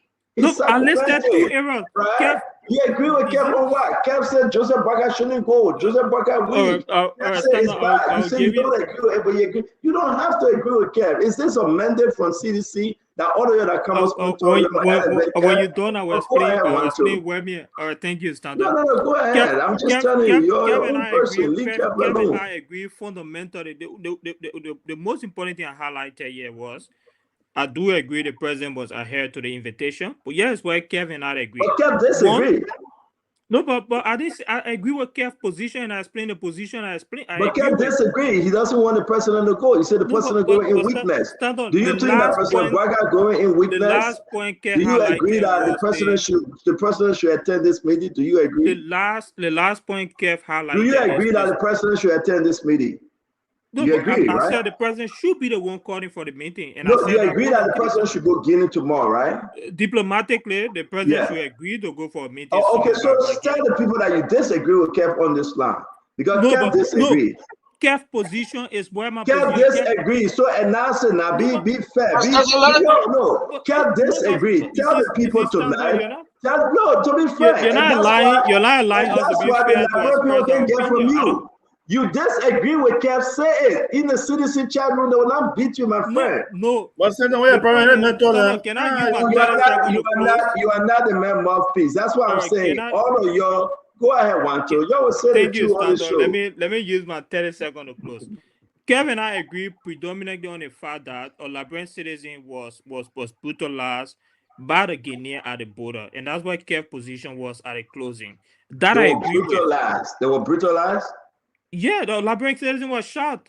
Stando, you disagree with that? So the brutalized when he was shot. But shot, you see, Stando. I'm trying to hold on to words. I'm trying to hold on to words. I'm backing you, my man. But Stando, you're giving the chance to close, or you won't give the chance to close? Yeah, get close. You got 15 seconds. Close. A Liberian citizen was shot, and I've argued on 3 areas where I agree with Kev. One, the president of Liberia should be the one summoning Guinea for the encroachment on our border. And I agree with that position. I've been consistent on that position, Stanton. You're not being fair with me when you're saying or agreeing with Kevin. I've said the government has a position, one, to summon the AU. The government has a position to summon the Monroe Union. The government has a position to report Guinea encroachment on our border at the Security Council. We are not permanent member of the Security Council, and that the root of would definitely that the people will agree with me on this position that on the Security Council, we have a right to report Guinea encroachment. It's a violation of the UN Security Charter. If you violate another independent state border, it's a violation of the UN Charter. So the area I said I agree with what Damon said. Damon said the president is visiting a meeting to listen to the issues and maybe he'll come by and have a position. I do agree with that. He should definitely go and visit and listen. The other area I also decry, which you agree with me, Stanton, is the lack of information. We heard this we are discussing it on Spoon. The Minister of Information, there's no press conference from the Minister of Information on what the president visited, the president's position at the Monroe Union conversation with Guinea. There is no information from the press secretary on what the president's position. Even the president traveling to Guinea, we're listening to that on Spoon today. So we have parallel agreement. What we are saying here is that government has to do better. The response mechanism is poor. The information from the agency that should be providing information of trust to the Liberian people is extremely poor. And we think also the protection of Liberian citizens is not being seen in the entire scenario. And we must do better. And that for me is my closing on this situation. The issue of Samuel Jackson, I think, justice must have its way forward. I'm very keen to be able to see impartial justice, and I hope that, I trust the police mechanism and involvement into the situation, and I believe that the best outcome will come in fairness and in justice. It's been a great show tonight. We're looking forward to tomorrow, even though, Damon and Boss tried to be able to hijack me, but it's been a great show. Thank you. Yeah, go now. Yeah, go ahead, Councilor. Okay, so I wasn't in for the discussion on the border issue, but I think whatever the case is, whether weakness, whether it's untimely, whether there's been no announcement, we all want a peaceful resolution and we want to maintain our territory. So whatever is done, no problem. That's the politics, the politicians, and we can go ahead and talk the political side. For us, we want results. So whatever the results come that we want, we'll accept it. In the Jackson's case, I will urge the police to take the opinion of the Supreme Court in the Shallow Musu case and see the standard that the Supreme Court set. Supreme Court said the prosecution failed to pinpoint the role each of the accused played, even though we're not in the house, even though the prosecution were not in the house, it was only the accused and the deceased. But the court said we should have proven and show the role that each of the people play in the murder. The court also said that the prosecution failed to produce the murder weapon, the weapon that was used to stab Shallow Musu 9 times that night. I know I heard Councillor Sifa say, oh, you know, it's different because they opened the door and people came in. Hey, when somebody complains that armed robber is in the house, nobody just rush in the house like that. So let's trash that one. Nobody rush in the house where armed robber is. Person get gone. How you rush inside like that? So let's trash that one. So let them take that case and look at the standard. Let's come to the Jackson's case. Jackson was never in there. I mean, Jackson said, in fact, everybody, we can show that Jackson was at OKFM. He left his house, went to OKFM, he came back. Story is that he came back, he saw his wife in the condition, he called people, and they took the wife to the hospital. The standard that was set in that Shallow Musu case, you must show what role that each of the defendants play. The scene with the police too must now show the role that Mr. Jackson played into, if they consider that he murdered his wife, they must prove it. Which position Mr. Jackson was standing in? What weapon did he use? The weapon must be produced. How did he, do it? Where was the woman standing? All of those things, they must prove it. So that the standard that was set.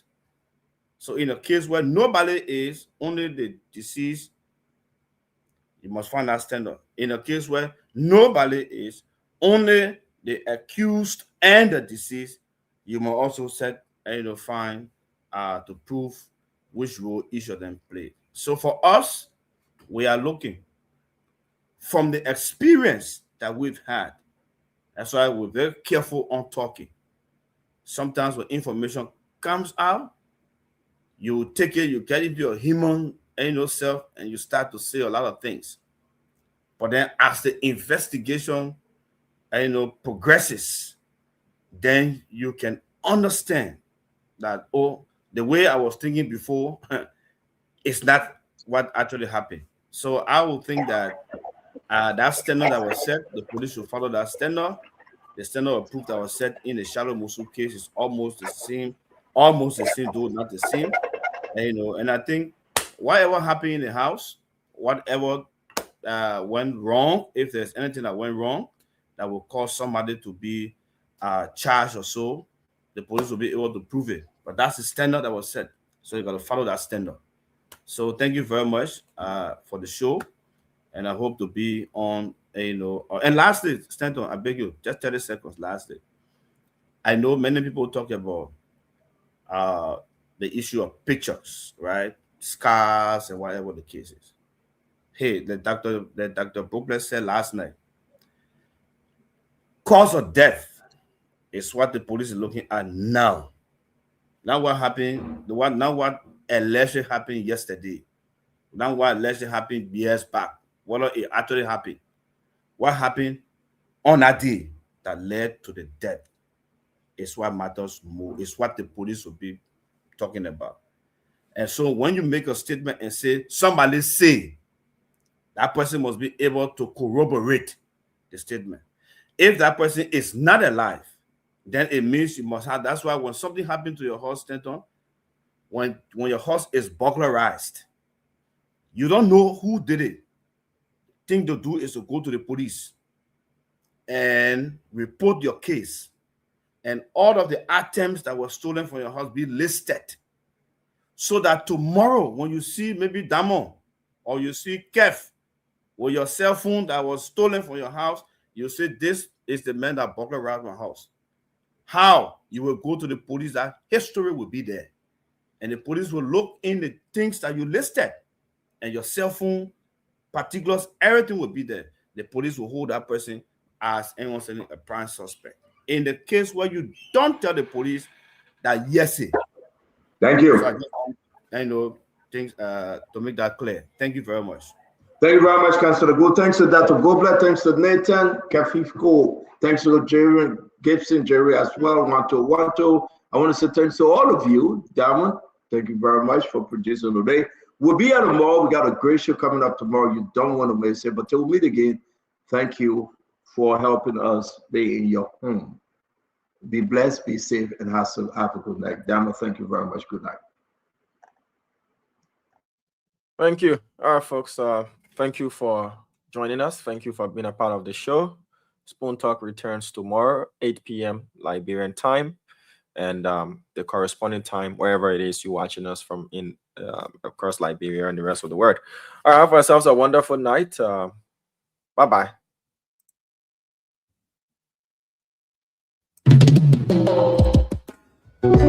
Yes, sir. A special one from the CEO, stand corner with the spoon, and your boy right in the south. To get your information.